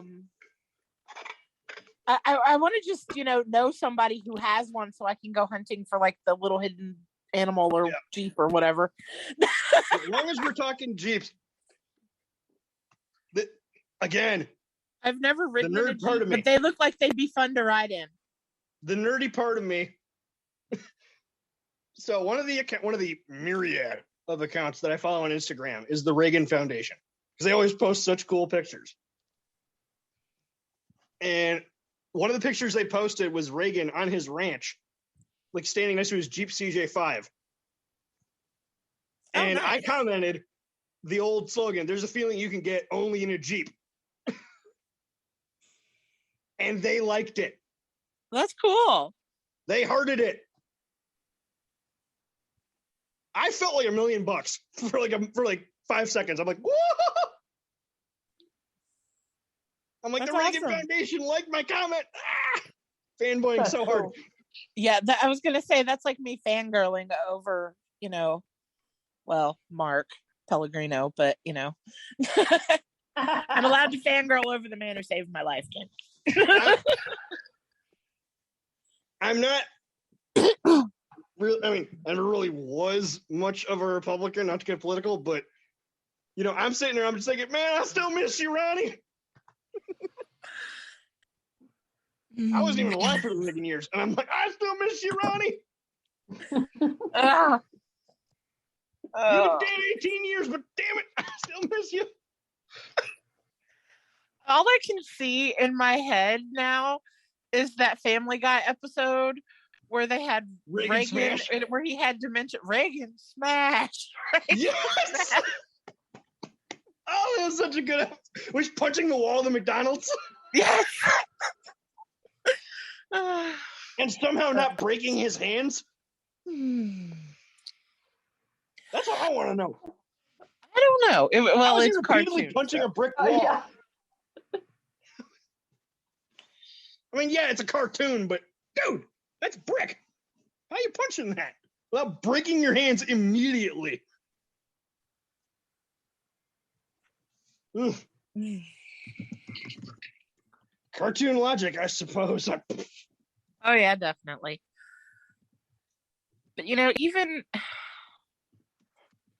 this whole back to the original subject at hand, this whole fascination with going fast, and I mean, I think it's just human nature since the man invented the wheel to go faster, and there's obviously some there's joy that it brings people in doing that. Like, I'm sure the high that like race car drivers get from the races that they're in and things like that. And, I mean, I can only speak from things that I've seen in media, like movies and stuff like that, but I mean, Not to brag, but I think I told you this story already, Bexy, but I kind of almost experienced doing something like that years ago. yeah. She's really my dad's cousin, but I call her my aunt. Margie, she used to own a like beer league stock car team out of Lake Geneva, Wisconsin. They used to have a track up there, up in Lake Geneva. She didn't own the track, she just owned a team that raced there. And she ran the team, and her two kids were her drivers. And at my grandma's funeral, dad's mom, funeral in like 2008 or 9, Aunt Margie sat down with me and she's like, you're going to be getting your learner's permit in a couple of years. How would you like to come up to Lake Geneva, do a couple laps in the car? She knows I love cars. Flipped. I was over the moon. I was so excited. I'm like, oh boy, oh boy, oh boy, oh boy. Because it's not like I'm racing. I'm just, joyriding. I'm just, pulling a couple practice laps to warm up the tires. Because they don't have tire warmers at this track. No, that kind of money. This isn't, NASCAR. This isn't Formula One. This is, this isn't even ARCA. Okay? This is below ARCA. This is ARCA's feeder league, basically. We're talking that low. Okay, I don't know what that is, so explain. ARCA is, I can't remember what the acronym stands for, but it basically is like the 5th tier racing series that eventually, in theory, feeds into NASCAR. You start in ARCA, you go to like modifieds, and then the truck series, and then the whatever it's called, Xfinity. It used to be Busch series, and then finally you get to the Cup, in theory. But ARCA is where you start, and this is what feeds into ARCA. Okay, this is how low on the totem we're talking. The beeriest of beer leagues. But I didn't care. I'm like, yeah, I'll drive this race car. Let's do it. Well, about a year later, the recession really bottomed out. And the track closed. This was their home track. They had a paddock at the track. The paddock was their base of operations. Well, when the track closes and your paddock is there, what are you going to do? There's no other track for, dozens of miles. And of course, Aunt Margie lives on the north end. Well, at the time, lived at the north side of Antioch, right there at the Wisconsin line. So, it was maybe half hour, if that, from her house to the paddock. Wow. I So- got a opportunity one time, speaking of race cars, to go up to Texas Motor Speedway and get to see a bunch of races. They had an Indy car there. They had new Mustangs at the time, and I can't remember the exact year that we did this, but they were allowing you to ride in the Mustang while the professional drivers were doing drifting in it. Nice. And Did you they had professional race car drivers there with an IROC car that was actually driven by Dale Earnhardt. And if you could get in the car, like if you could slide in the window, you could ride in them and go around the track. My friend that I took with me at the time actually got to ride in an IROC car around Texas Motor Speedway. I'm trying not to scream. I am one of the biggest senior fans that I know. And I was 6 years old, 5.5 years old when Dale died. So I'll see if I can find pictures of the cars and send them to you. Oh my God. I think I still have them. Oh my God. I would, just seeing that car, I would faint if I knew it was his. I would hit the floor like a ton of bricks. It was a really cool experience. Just to give you an idea, this was a couple summers ago.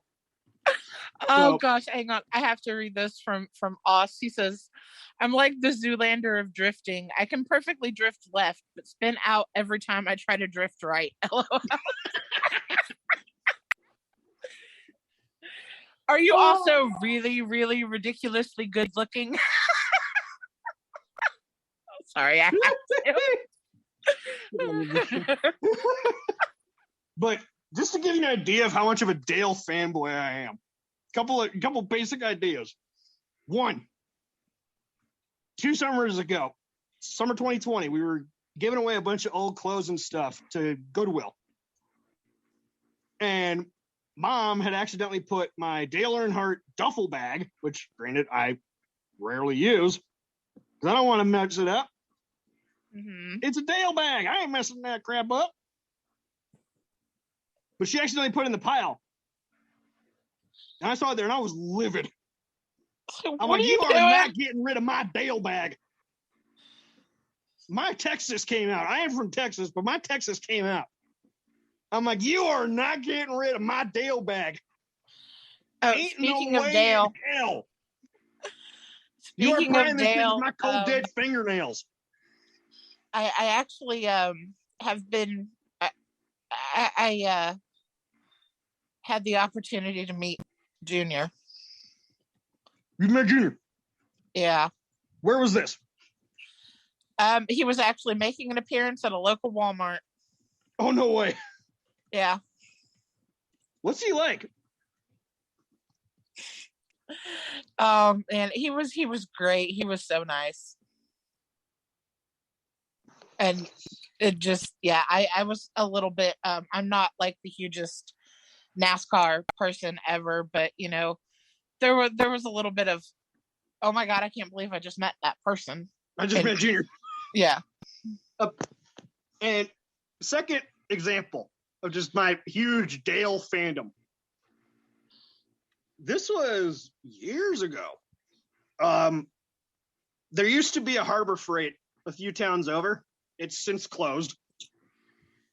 And Dad went out there to get some drill bits because they were out of them at Home Depot.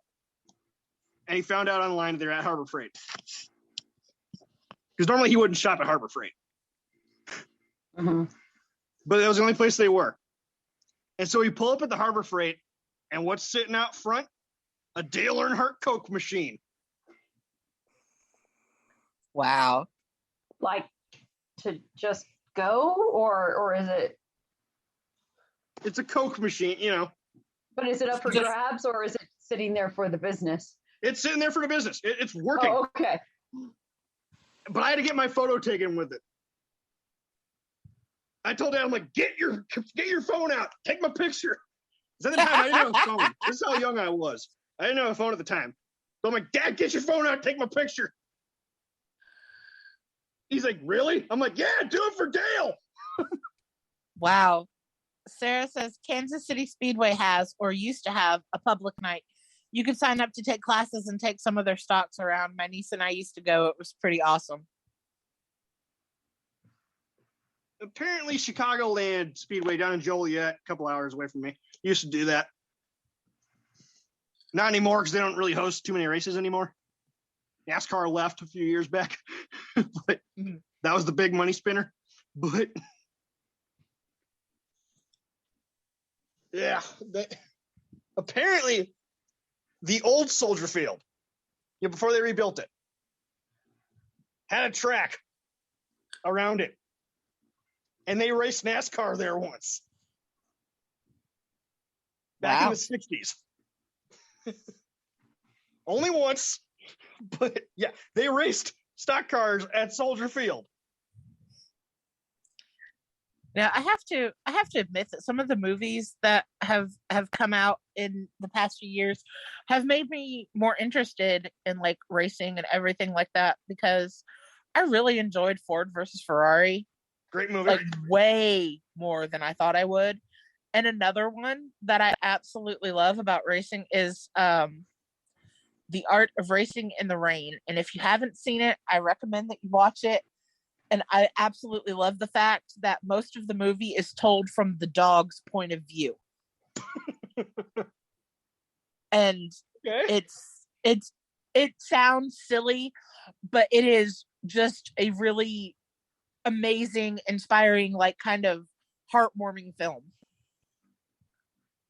I've heard of it. I haven't seen it yet, but I've heard of it. I like it a lot. I recommend you eventually try to see it because it was really good.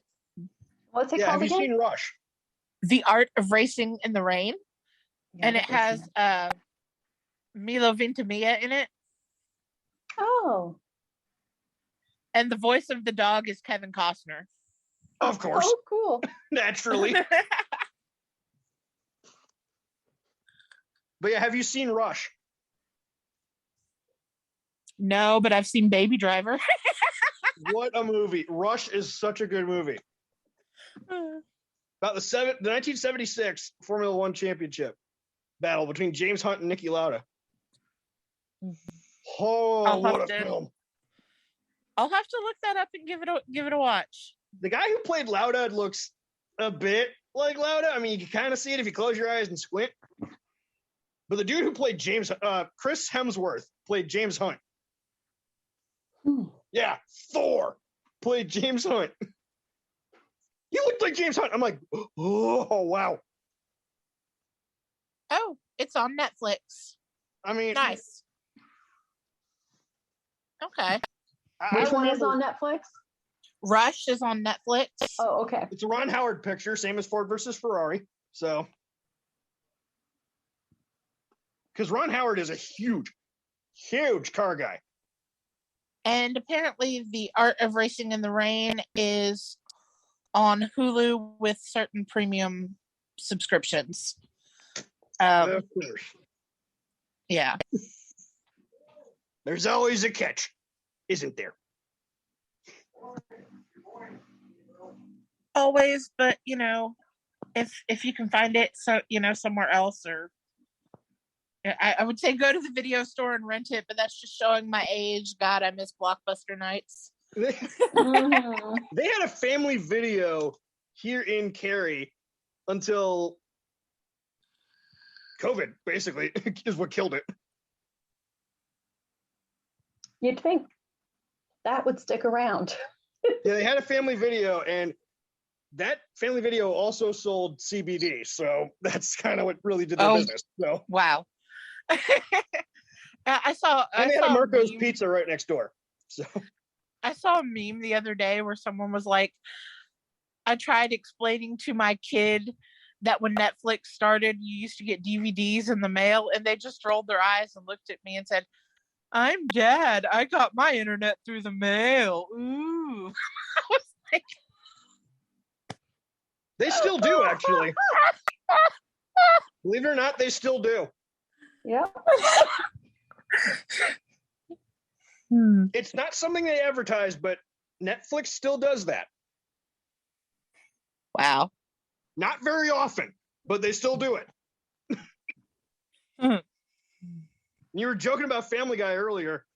You know the one I'm about to talk about, right? The bit where we're ordered a mail order bride through Net Chicks. Oh my God. I forgot He's about having the red envelope. Yeah. A giant red envelope on his doorstep. Net Chicks. Oh, yeah. Oh my God. Y'all can't see this, but I'm smiling ear to ear right now. It kind of hurts. I ain't used to it. It's good to see you smile like that, though. It really is. I ain't used to it. It's kind of hurting my cheekbones. That line. Well, see, this has been a great episode, if for nothing more than the fact that you've smiled so much it hurts. Yeah. I'm going to feel this in the morning. Oh, my cheeks are going to hurt in the morning. Not only because of this, because I'm going to have to sleep on the couch. We're going to be getting like some storms real late tonight. So I have to sleep in the basement. I would say, if you get that worried about it, then I would take a couple ibuprofen or something. Yeah, maybe I should. But hopefully in the morning, even if it hurts, you'll smile from remembering why it hurts. Exactly. It'll be a good hurt. Yeah. And for once. So,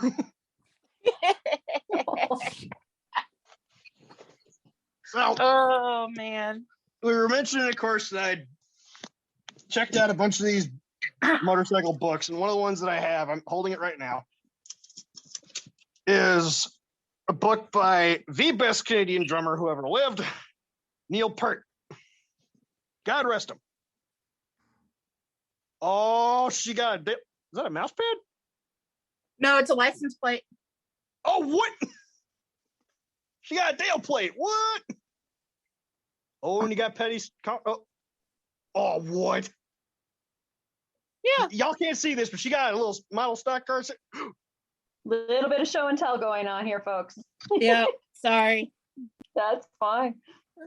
I just had to show Bob while I was in here. Well, yeah, we have to give him more smiles. Y'all can't see it, but my toes are curling. And I have diabetes, so that's kind of hard to do.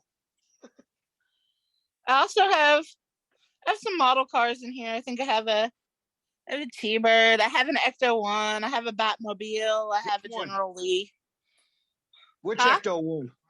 The original. There's two now. I have the original. They had both at my local auto museum. Oh, really? Volo. They had both because they bought one of the Ecto-1s from the first one, and they bought the Ecto-1 from the remake. The one that actually appeared like in the filming, because they had a whole bunch of them for like stunts and stuff. But like the actual show one, they bought it. And right after the movie came out, they put that one, the new one, on display. People were livid because they replaced the old one with the new one on display at the museum. People, understandably, lost their crap. They were livid. Yep. And now, during COVID, of course, they had to close, like everything else. They've since reopened, thank God, because I love going there, even though it's super expensive to go there. Their ticket prices are kind of high, but it's cool going there, even so. But they had to sell a few of their celebrity cars that they had, and one of the ones they sold was the new Ecto-1. They sold it at auction. I don't know what it got. I don't know what whatever anyone paid for it, but it sold. at an online auction last summer to reap in, some of the money they lost from COVID. Yeah, they sold the new Ecto 1. So somebody, some collector, has the new 2016 Ghostbusters Ecto 1 in their collection. Wow. They still have the old one. It is still on display. It ain't going nowhere. There are a few cars that they told me, they're like, yeah, even if, we're in dire straits, we're never getting rid of these. They're staying right here. One of them is the old Ecto 1. It is not moving anymore. I love Ghostbusters. One of the other ones that I know, and you guys are 80s kids, so I know you're going to get nostalgic for this. You're just ages? I know, Bexy, you're an 80s kid, so. Oh, I am. Good. At least Bexy, you're an 80s kid. I know that. So get ready. They have Kit No. from Knight Rider. Oh, that's so cool. Yes, by the way, I never liked Michael Knight, but I loved the car. it is signed by David Hasselhoff. Oh, wow. He signed the dashboard. As he should have. Yes. They bought the car at an auction in the 90s, and apparently at the auction, he signed it with a gray Sharpie. Ah, nice. Yeah, I have a The dashboard's black, so. I have a gray Sharpie signed Darth Vader helmet signed by David Prowse. They Very put cool. in a recording. It no longer functions, unfortunately, but they had like a little like speaker in the car that would play like highlights of Kit's dialogue from the show, just like on a loop. I really like the music. Like every 15 seconds or so, it would say something. Unfortunately, that speaker is since broken. It doesn't, at least it wasn't working when I was last there in 2019. But Oh my god! working again? I don't know. But Do you want to hear a story about how a car scared me half to death one time? oh, here we go. Let's hear it. Okay, I was going through. Out here they have a wax museum, and built into the wax museum is Ripley's Believe It or Not. Oh, Jesus. I am going through the horror section of the Ripley's Believe It or Not, and I'm looking up at stuff. There's like, Jack the Ripper standing up above me, and there's monsters against the wall and stuff. All of a sudden, we round this corner, and it's pitch dark, completely pitch dark, and all of a sudden, this big ass freaking whatever car Christine is right there, and the horn honk, the horn honk, and the lights flash, and I jumped 6 feet in the air, and that's high for a fat girl. Oh my god! They have a Christine at Volo too. It scared the bejesus out of me. I don't know if it's a legit like from the show, but it's a 59 or whatever it is, Plymouth Fury, same car, and it's cherry red. So, but yeah, and that as soon as you said it's pitch dark, I'm like, oh fuck no, I know where this is going. Oh yeah, it scared the crap out of me, and then I laughed so hard because, like, I was like, how did I get scared by a car out of all the crap? Because it's Christine. That was popping up. It didn't even register to me that it was Christine at first. It's a possessed demon holy car. shit, what the scare you? And then, oh my god, yeah. I mean, yeah, it got me though. Yeah, they don't do that at Volo. Although one thing they do have that I refuse to ever go inside. Actually, two things now, but the main thing, they have a military exhibit. Uh-huh. Now, I'm a bit of a military historian. That's not my huge expertise, but it's one of my areas that I'm pretty good with. But it is, the exhibit is designed to be like the trenches in World War I. You walk through a trench to look through the exhibit, apparently, according to my brother and my dad who've been inside. I didn't go in. That sounds fascinating. And apparently, at one point, there's like a tank over the trench, like a tank tread over the trench. And that sounds Like terrifying. you walk underneath. Ugh. Yeah. It's just the tread. There's no actual tank attached to it. It's like on like a stand or something. But yeah, you walk underneath this huge tank tread. Wow. Okay. Wow. It's an actual British like Mark V or whatever it is. Those big trapezoidal tanks they had. Right. If you've played Wow. Battlefield 1, you know what I'm talking about. Yeah, and Oz is right. If we're talking about famous cars, we have to talk about Eleanor. Yes. They've got one of those too. No, they have a 67 Shelby GT 500. Mm-hmm. Wow. Signed by Nick Cage. Oh. You gotta go, don't you? And here, my seeing Elvis's cars, I thought was a big thing. It is signed by Nick Cage. They used to have the Ghost Rider bike too. Oh. Unfortunately, that bike, at least back in 2019, I don't know if it's out now, but back then they were refurbishing it because it had gotten kind of dirty and dusty. Uh-huh. And they used to also have a Nick Cage mannequin standing with the bike. That's Awesome. been retired completely. And another The mannequin broke. another accidentally famous broke it. car we should actually talk about is Little Bastard. Yes, James Dean's Little Bastard. Yes. I mean, They used to have a replica of it. At that is Vola. it. That is an iconic car right there. They didn't have the actual one. They had an exact replica of it. But people were too scared to go near it, so they kind of like quietly got rid of it. Yeah. Well, there are some things, connected with the automotive world that are just like I'm sorry, Jane Mansfield, lovely woman, not a good auto reference. Nope. Has a if I'm not mistaken, has an absolutely amazing daughter. Yes. Yes. Mariska Mariska Hargitay or whatever it is. Yes, Mariska Hargitay.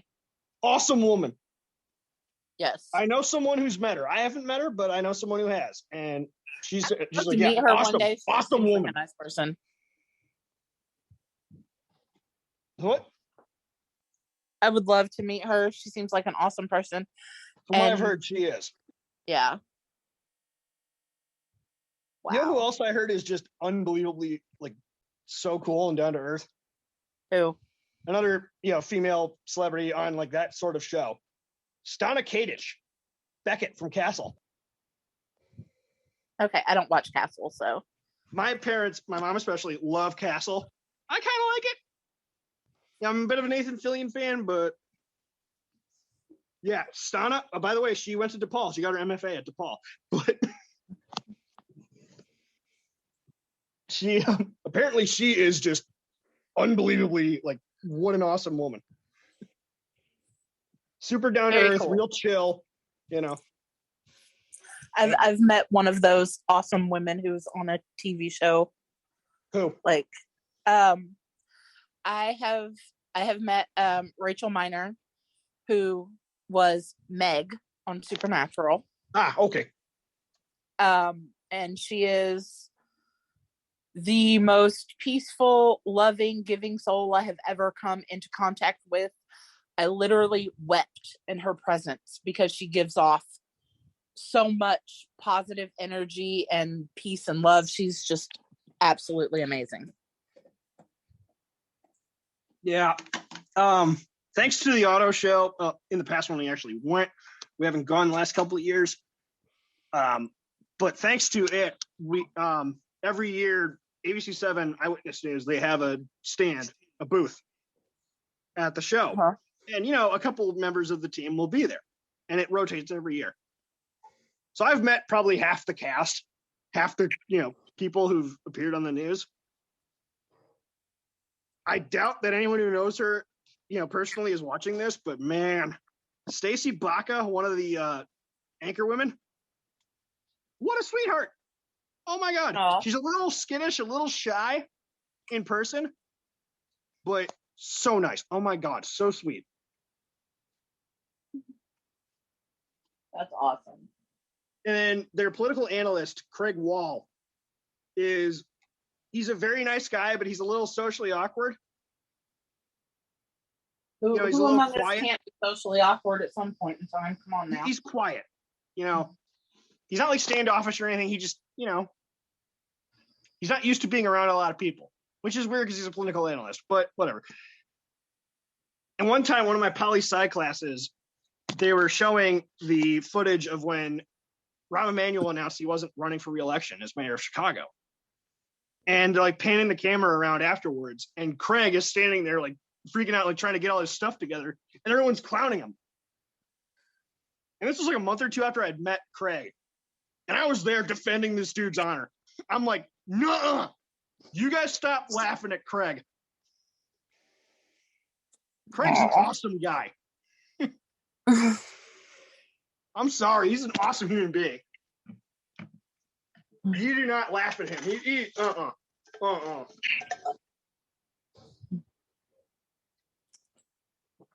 Oh, goodness. Yeah, I wish they'd have, you know, the two big stars of the show. Because for years, the two big star anchors on the 10 o'clock news have always been Alan Kraszewski and shit, I'm like blanking on her name right now. Even though I'm watching, I have the news on. I don't have the sound on. I just get the picture. But what's her name? Judy Sue. That's it. I don't know. Alan just seems like such a cool guy. He's a bit of a milquetoast. He's very strong in his Catholic faith. And whenever there's like a Catholic story, like a story about the Pope or a story about, you know, Cardinal Supich, our cardinal here at the Archdiocese of Chicago, Alan's always the one doing it. Because, you know, he's a devout Catholic. So Makes sense. and he actually, a few years ago, he went to Auschwitz with a Holocaust survivor Wow. and documented like the story, you know, her story right before she unfortunately passed away. She died like later that year, she died in 2020, actually, I think, of COVID, which is real sad. You know, she survived the Holocaust and then COVID killed her. Wow. Ouch. Yeah. But this woman was like 90 years old, and you know, they're there in Auschwitz, Poland, you know, at the camp, and she's telling the stories about like morning muster and everything else, and, you know, what she lived through. And I'm sitting here watching this, and I'm just glued to the screen because World War II and the Holocaust is one of my specialties as a historian. And I'm like, wow, you know, the fact that we don't have very many of these people left. No. They're in their we don't. 80s, 90s, approaching 100. You know, the youngest people who were there are now in their mid to late 70s. So,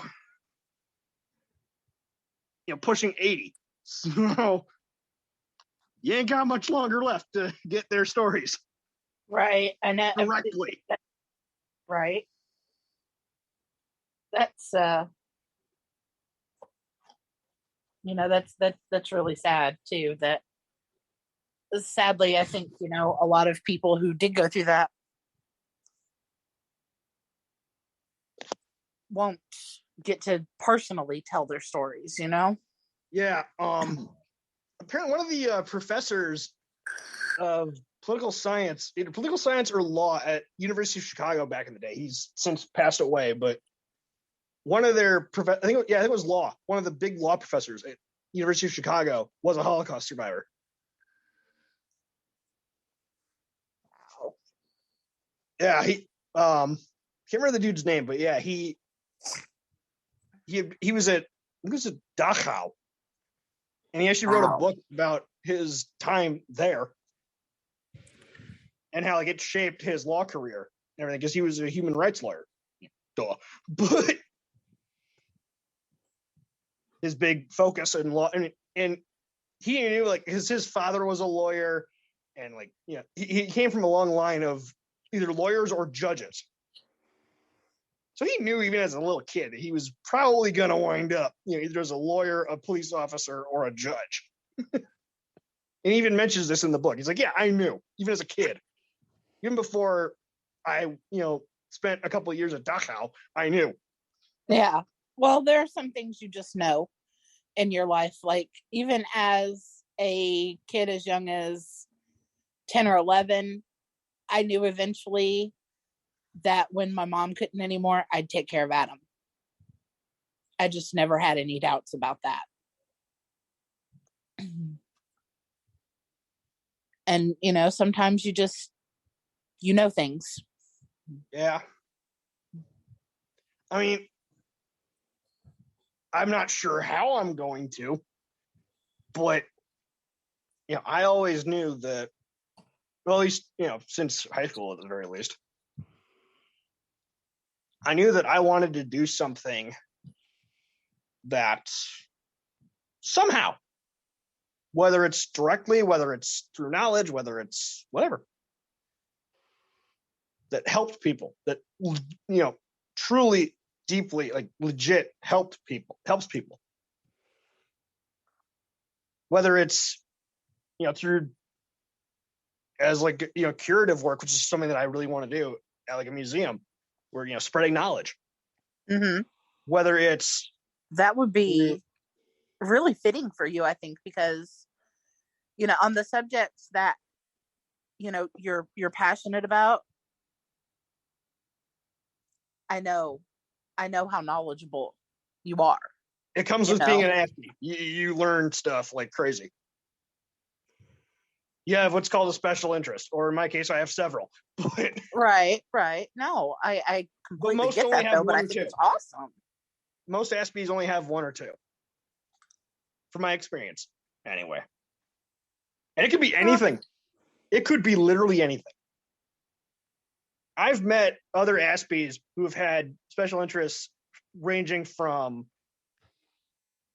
physics to aircraft to celeb gossip. Right. Yeah, right. I mean, it can literally be anything in the world. One of my ex-girlfriends is an Aspie. She's just a pinch, a tiny little hair lower functioning than I am. Mm-hmm. Her special interest is celeb gossip and like anything celebrity related. Literally anything.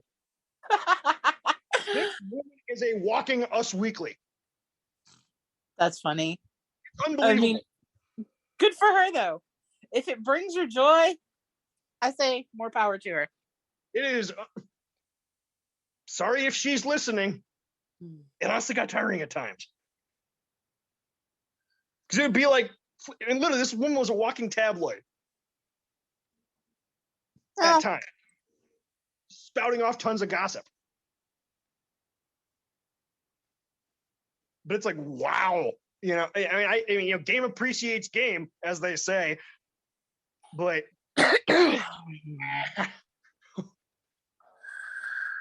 oh man, seeing this story here in the news, man, what a sad story. But what a sad, but also kind of inspiring story. There's a church on the southwest side of Chicago, Antioch Missionary Baptist Church. They had a fire right after Great Friday services. Church is a total loss. The building's no longer structurally sound. They're going to have to demolish it and rebuild. But one of the few things that wasn't damaged in the fire, well, it was barely damaged in the fire, was a huge mural depicting the resurrection of Jesus. Unfortunately, that mural's on a load-bearing wall, so it's going to have to go too. But yeah, I remember seeing this on the news about a week ago, and I'm like, what? Like back on Monday, and I saw that this mural had survived, even though everything else was destroyed basically in the fire. It's like, wow. I mean, I'm not much of a religious person, but I'm sitting there, I'm just like, wow. That's deep. Mhm. This church completely gutted in a fire, in an accidental fire. And yet this mural still stands. For now, until they demolish the church. But yeah, it's barely even singed. Barely any fire damage whatsoever. Wow. Yeah, wow. Mhm. But yeah, I knew that somehow, some way, I'm here to help others. And now I'm hoping that, yeah, it's going to be through knowledge. It's going to be through information. You know, I can totally see that for you, but I think you've taken a small step in, trying to help others just by being on this show. Your story could help, this Hope it is does. I hope it does too. Your story could help somebody. And that's what, the amazing part of being part of, any kind of podcast, but especially a mental health podcast. I mean, someone could hear your story and think, finally, there's somebody who gets what I'm going through. Because Yeah. everybody has different stories and everybody relates to everything differently. Me especially.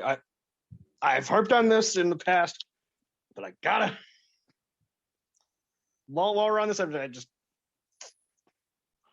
Yep. Well, we have a couple of comments. Also saying that Sarah missed us talking about the pony Eleanor, and she said, "I saw. LOL. Feels like my car comments will be inappropriate now, but I love Bob's Burgers. H. John is genius. If you are mentioning Eleanor, though, you also have to mention the Fair Lady." yeah. Austin, how did we miss that one?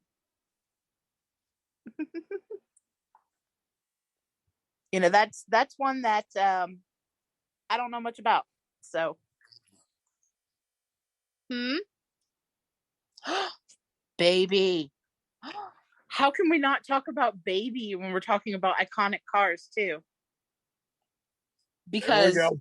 oh my God, do I want Baby.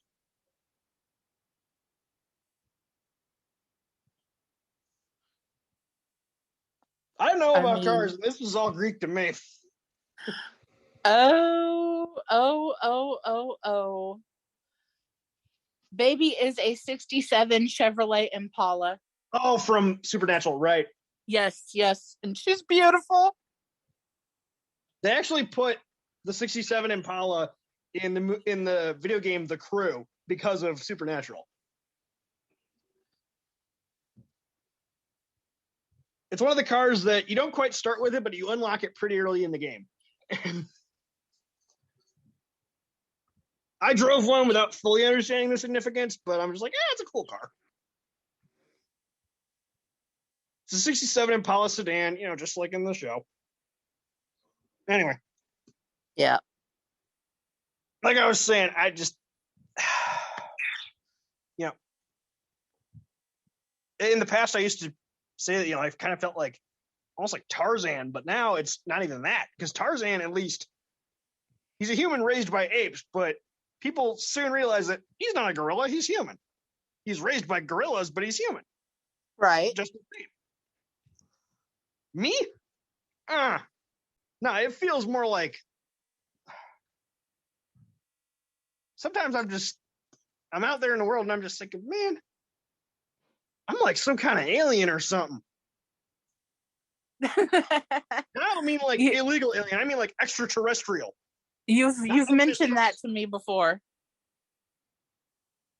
And I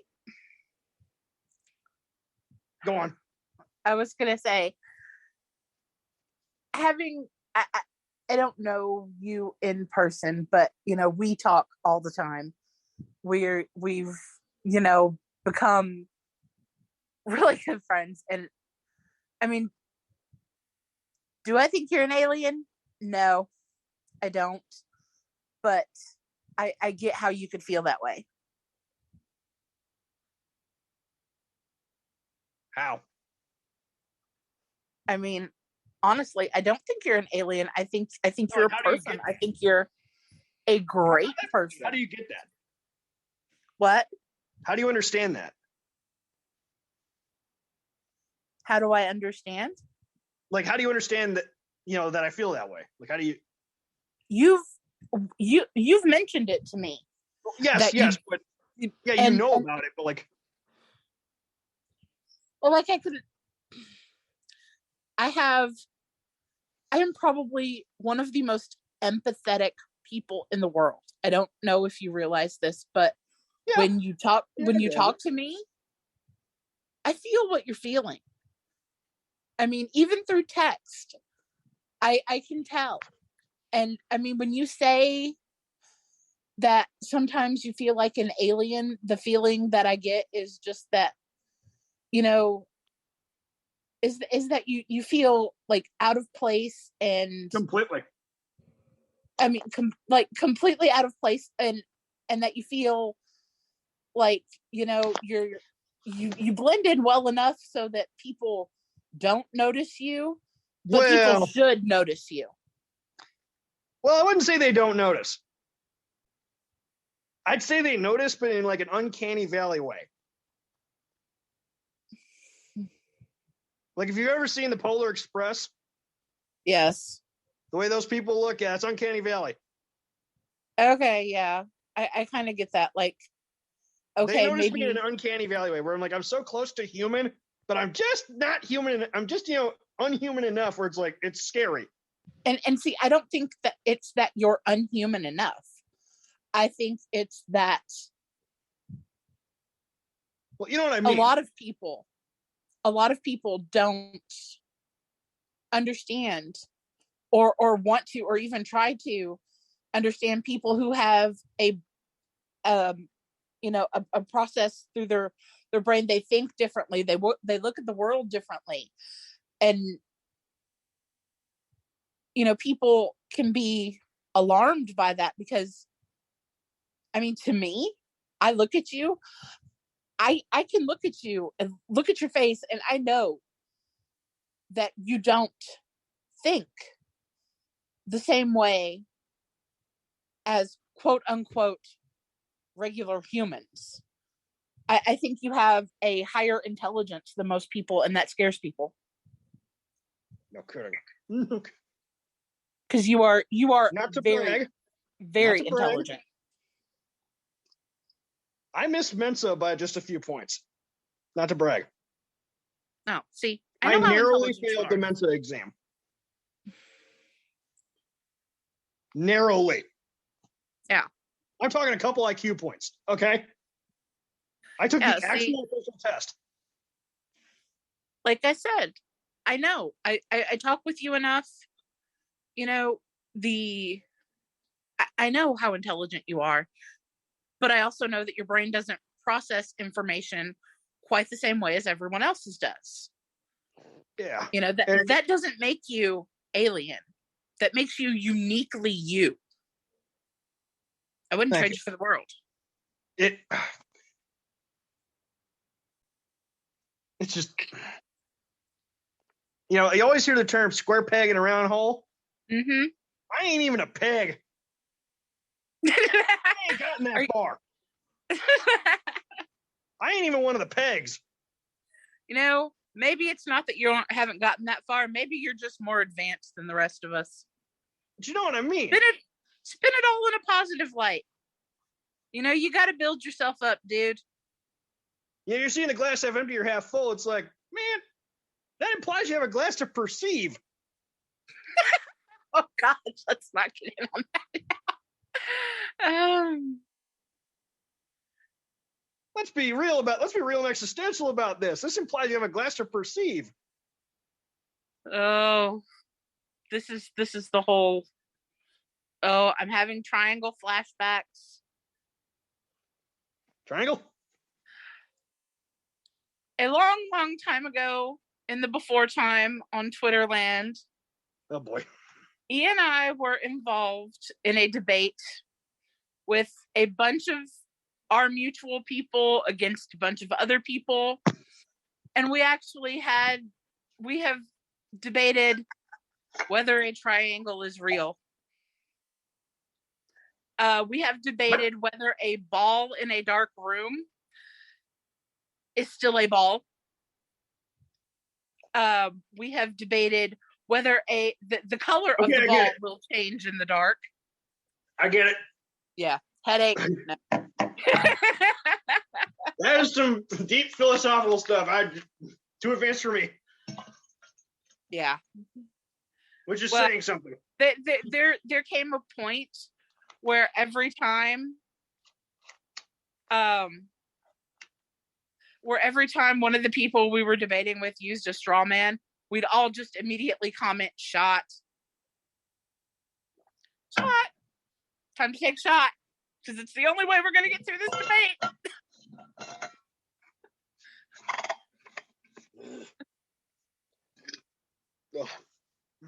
Excuse me. You know, one thing I am really glad about is how much you smiled today.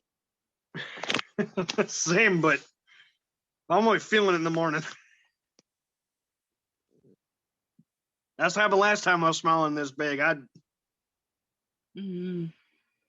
Because I used to attend the speech clinic on campus at Elmhurst. It was a free thing, included with tuition, and they just had me, have a more positive, resting face, just to try it out, and it hurt. So I used to have the worst resting bitch face ever. Years ago, I had the worst resting bitch face you'll ever see. Look at old pictures of me from like 5-6 years ago. It was bad. If you look at pictures of me from 5 or 6 years ago, my eyes are dead. There's no life in them. There's no nothing. So yeah.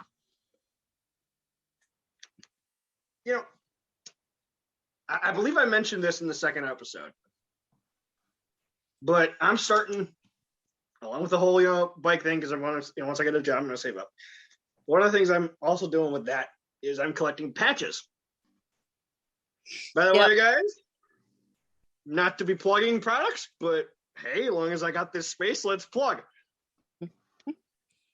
Great website, www.patchstop, patchstop.com. Great website to buy patches. Nice. They're like about $4 or $5 each, but if you buy them in bulk, you get a huge discount. So, okay. But if you're just buying one or two, you're paying like $5 each. So you're saying we need some environmental patches? Maybe.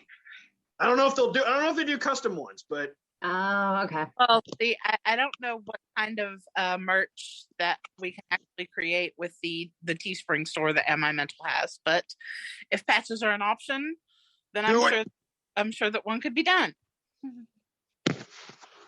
Yeah, I got so many of them. Not only from Patch Stop, but also a couple of years ago. Actually, no. Was that last year? Good God, that was last year. About a year ago now. Almost like to the day, like last April. We have to do, at Elmhurst, you have to do what's called an experiential learning requirement. And obviously, if you're in nursing, that's, internship. If you're a teacher, that's student teach. If you're an education major, that's student teaching. Ugh. But anything else, that's, you either intern in your field, which wasn't an option because of COVID, or what you can do is volunteer. And I volunteered with a local organization called Feed My Starving Children. It does what they imply. They feed starving people all over the world. Awesome. And we were we were prepping these meal kits, and they sold patches. They're like, their patches were like $3 each, I want to say. Mm-hmm. And I'm like, well, I'm definitely getting one of these FMSC patches. Absolutely. And because all their proceeds go to helping the organization. And actually they sell at their store, they sell art and like artifacts made by people from the countries that they help. Oh, cool. And the country that we helped when we were there, because they tell you where the meals that you're prepping are going. And we were there both times that we were there. No, all three. Sorry, we were there 3 times. All 3 times we were there, we were prepping meals that went to Malawi, which is in Africa, southern Central Africa.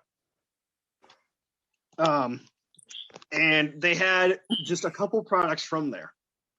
Because like a lot of the other places, they're more, they have like a lot more people and stuff. Like they were sending things to like Costa Rica and other places in South America where, there's a lot more people and a lot more artists. But it's Malawi. Malawi is a very poor and very small country.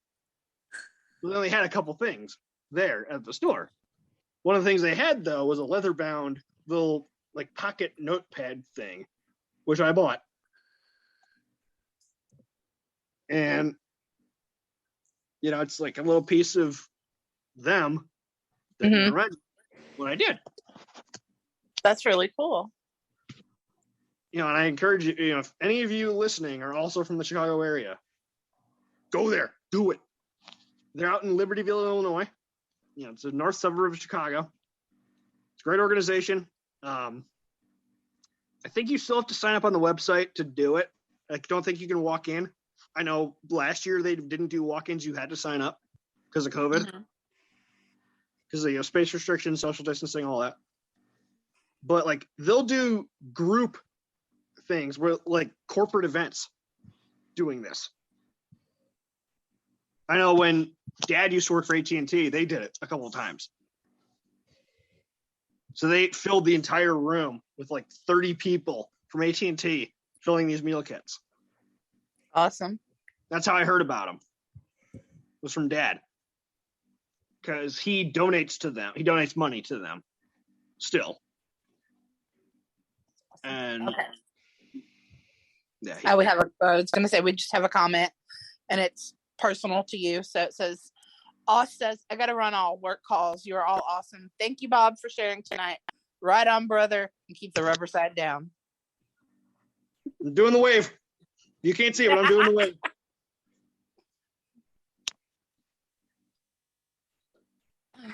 See, you were nervous about tonight. You have been very well received.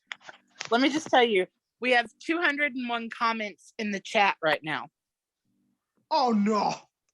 Yes, you have been very well received. This has been a very hopping episode with people just like chatting about the cars and the bikes and everything. I am feeling the floodgates starting to crack. No. Oh, that is. Oh, wow. 2. Wow. Yeah. I'm actually popular. God, this is like 2013 all over again. Did I ever tell you the story? I don't know if you did or not. I admit, not to brag, I'm trying to be humble here, but in the closest election in district, not just school, district history, I missed homecoming court by 1 vote my senior year. Aw. 1 vote. But I got the t-shirt anyway. Awesome. They gave me a t-shirt anyway. That's awesome. And they accidentally put my name instead of the actual 4th place finisher on the final ballot. People voted for me by mistake in the final ballot, and that guy actually won. Because they thought it was me. Aw. Which I'm convinced they voted for me as a joke, but yeah, like a Carrie thing, you know what? Don't take it that way. You've seen Carrie, right? Oh, hello. You've seen Carrie. Oh, yes. I figured it was a Carrie thing. Because if you guys have seen the first episode, you know my high school experience. Yeah. On Well, Earth. That's probably their aim. this isn't But- high school. I was like, whoa. The teacher who was running it, Mr. Seiler, that's his name, Seiler. He approached me in the hallway one day, like a couple days before homecoming. It was like the Wednesday of homecoming week. And he's like, you may not have heard, but your name is erroneously on the final ballot for homecoming court. And I'm like, what? This is the first I heard about it. Because you can vote for anyone in the first round. Mhm. Any senior guy, you can vote them as king. The top 4 people with the most votes wind up in court. And the top 1, obviously, of those 4 is king. Well, I was 5th by 1 vote. And he's like, guess what? He's like, you're not on the final ballot, but guess what? What's your t-shirt size? We're giving you a shirt anyway. That's awesome. I'm like, I'm a large. At the time. Okay. It's sized big, so I can still wear it, and I still do wear it. I'm not wearing it right now. It's in the wash right now, but yeah, it's a lime green t-shirt. Says, welcome to the jungle, Prairie Ridge Homecoming 2013. Because that was our theme, welcome to the jungle. Nice. Yes, the Guns N' Roses song. Duh. All right. That was a great theme, though. We had like all these like fake trees and stuff all over the walls made out of construction paper, and like fake vines hanging from the ceiling. It was so cool. And of course, the very first song they played at homecoming was "Welcome to the Jungle."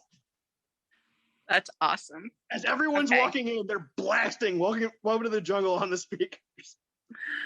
All right. We are at we don't have a whole lot longer for this broadcast, so I Wow. want to ask yeah, we got on a roll and it's been awesome. But is there anything else that you really want to touch on or Well, I might regret this, but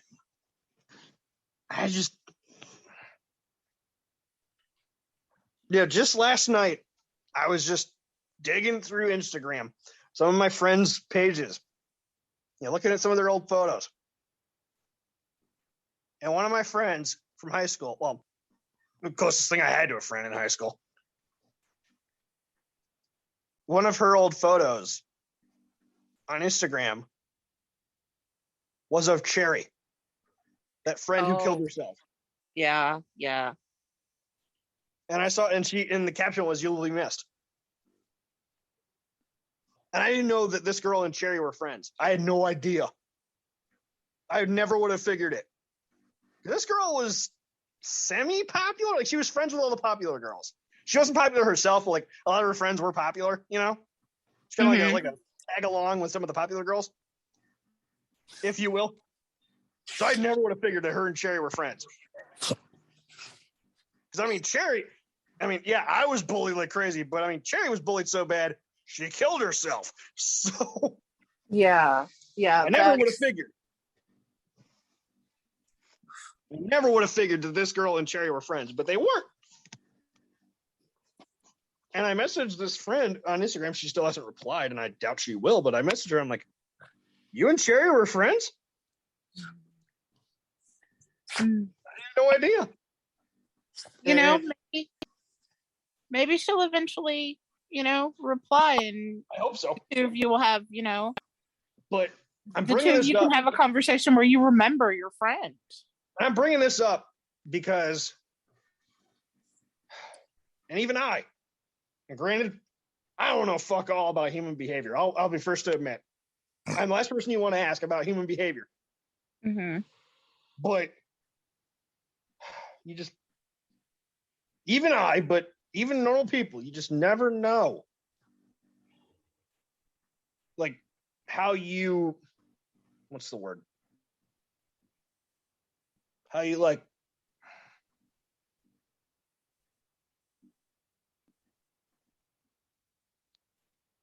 what kind of mark you leave. No, you really don't. I mean, And I believe I touched on this briefly in the first episode, but I was in Cherry's note. yeah. I was You mentioned by name. You didn't you didn't go into a whole lot of details. Understandably. She mentioned a few close friends, and I was one of them. Mm-hmm. She was like a baby sister to me. Baby sister that I never had. And her boyfriend Ray and I were in gym class together that year. He was a junior, I was a senior. Juniors and seniors had probably still do have gym together at my high school. And he took about a month off of school, about the whole month of April off of school. Or like March into April off of school, because she died in February. And so like most of March, like into early April, he took off of school to grieve. And then he comes back, and I see him. And I just kind of beckoned him over. And he saw me, we met eyes, and he saw me beckon him over. And he comes over, he just walked up like, what do you want? And he always had that sort of standoff.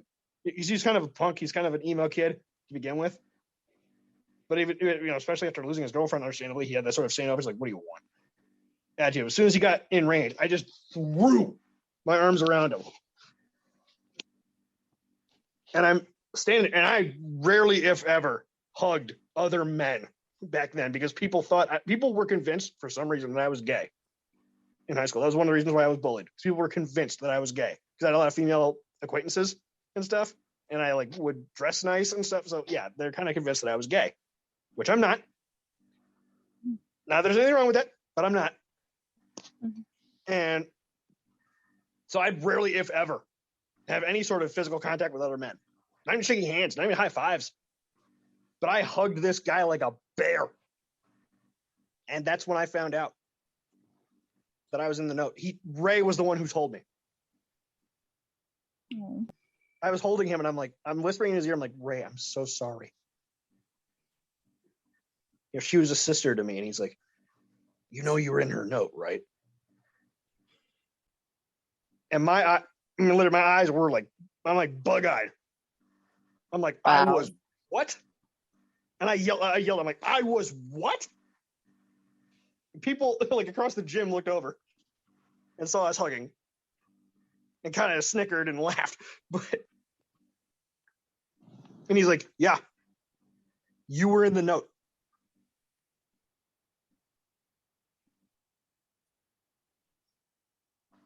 And from that moment, I'm like, damn it, I need to help people. I need to save people.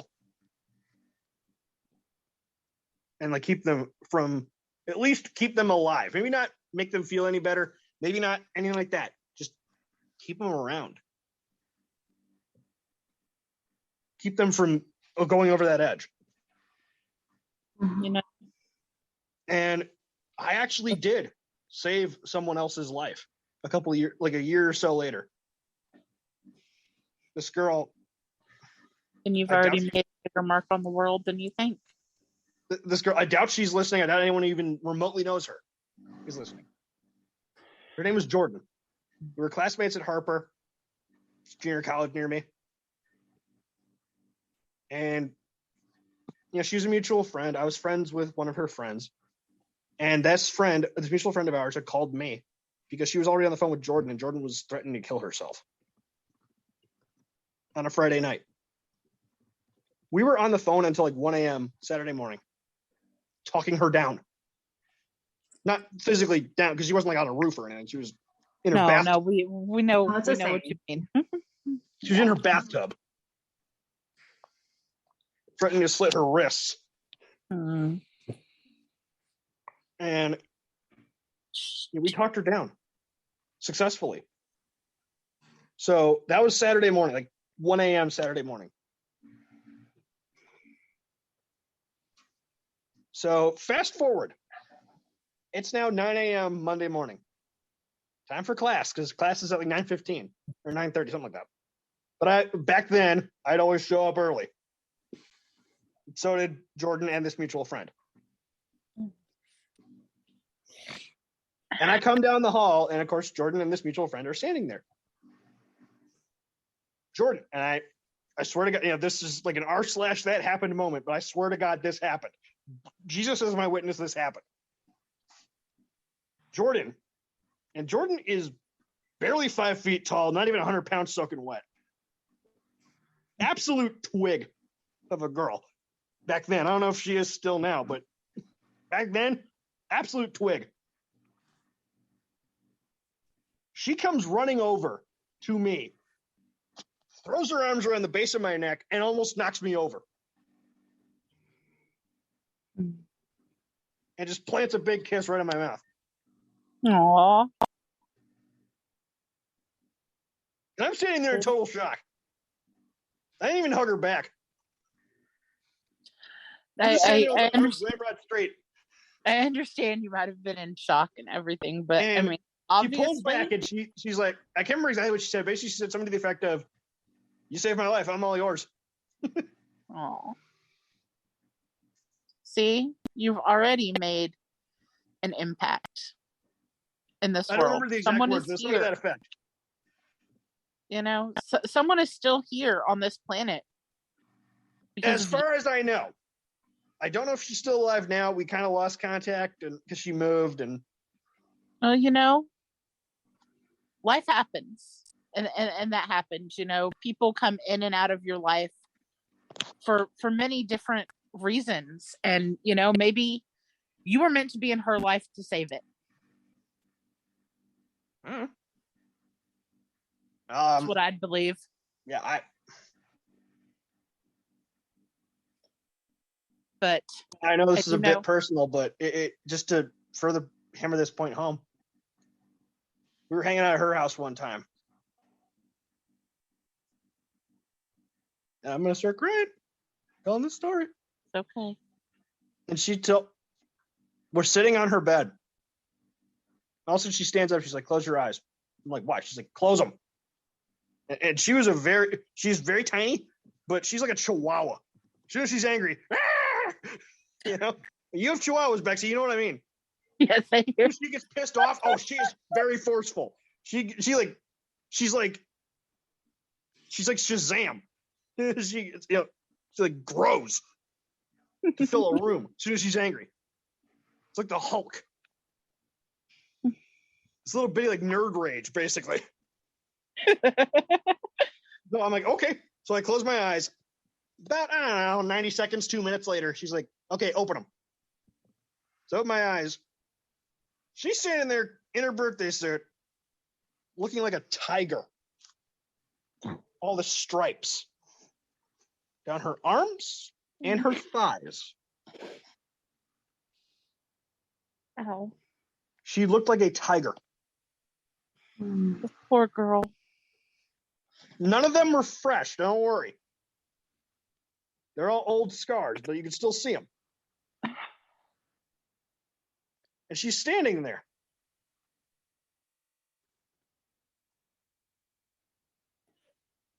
And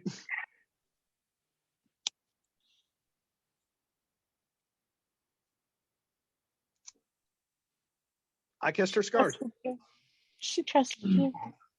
I kissed her scars. Because I'd heard about people doing that. Like, boyfriends of people who cut themselves doing that. So I did that. Not all of them. There's, dozens of them, so I couldn't kiss all of them, but did my best. I know what you mean. I think that's incredibly sweet because she obviously trusted you enough to show you her very most vulnerable and probably something that shamed her very deeply as well. And she trusted you with, in the knowledge that you weren't going to tell her she was crazy, gross, or disgusting.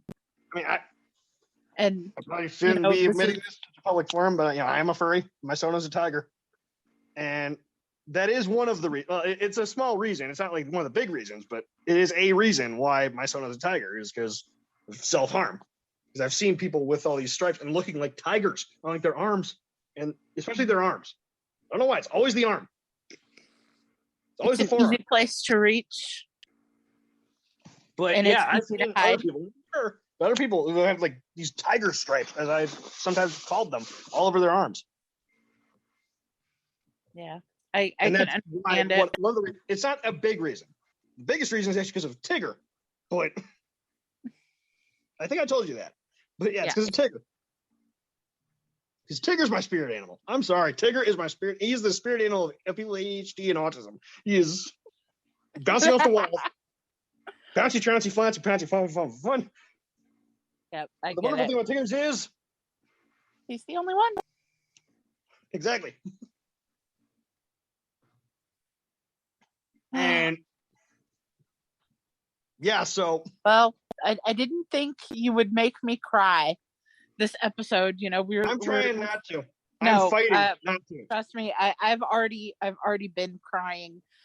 I saw it. Who would have thought that throttle therapy would lead into Betsy having her little emotional tear fest on the podcast once? But it's not a podcast episode unless I cry. Going off my first two, yeah, it's not. It's not. But we are running up on our deadline right now, so I think we may be at a good place to go ahead and say Thanks for having me. yeah. Oh, thank Again. you so Yeah, much again. for coming back Third time. on. Third time is the Has anyone charm. else been here 3 times? No, you're the first third time guest. Good Lord. Well, time to call someone else who's been here twice. Adam, I'm busy. Time to call Hi, someone else who's been here Adam, twice. say hello to the podcast. Hiya, guys. Okay, that was Adam. Hi, Adam. And Yeah, call some other Yeah. 2-time guest. Be like, hey, we got a guy who's been here 3rd. Get over here. You got more to canoe. We need you. I'm sure we'll have other third time appearances as well. But I think there's one coming God, up like- soon. Circling back to I was gonna NASCAR, say- I'm like Cale Yarborough, man. I'm the first 3 in a row right here. I believe where I'm like the Cale Yarborough of this podcast, 3 in a row. Well, not in a row, but right. Well, as always, thank you all for listening.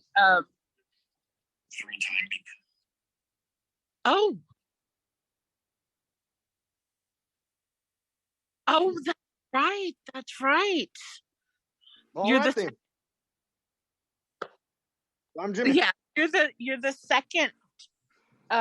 He's just reminded me you're the second third time guest because the show that we did with the mother and the daughter about all of the running from the law and stuff like that and everything that they had to go through. The mother was on one time by herself. I'll and then- admit, Shows with the mom and Yeah. daughter. So I'll you're admit I'm a strong guy. I couldn't get through that episode. I could not get through that episode. yeah. Some episodes are harder than others. That we had- one was just no. We completely understand that, but I think I want to thank you for coming back on, for sharing more, for opening up about more Thanks for having me. deeply personal things. I think everyone responded really well to you. Like I said, there's a little over 200 comments in the chat, which is freaking awesome. It's unbelievable. I think that I didn't think I'd have this kind of following. yeah, well, Who would have thought? who would have thought? But there you are. Yes. Yeah. Might as well.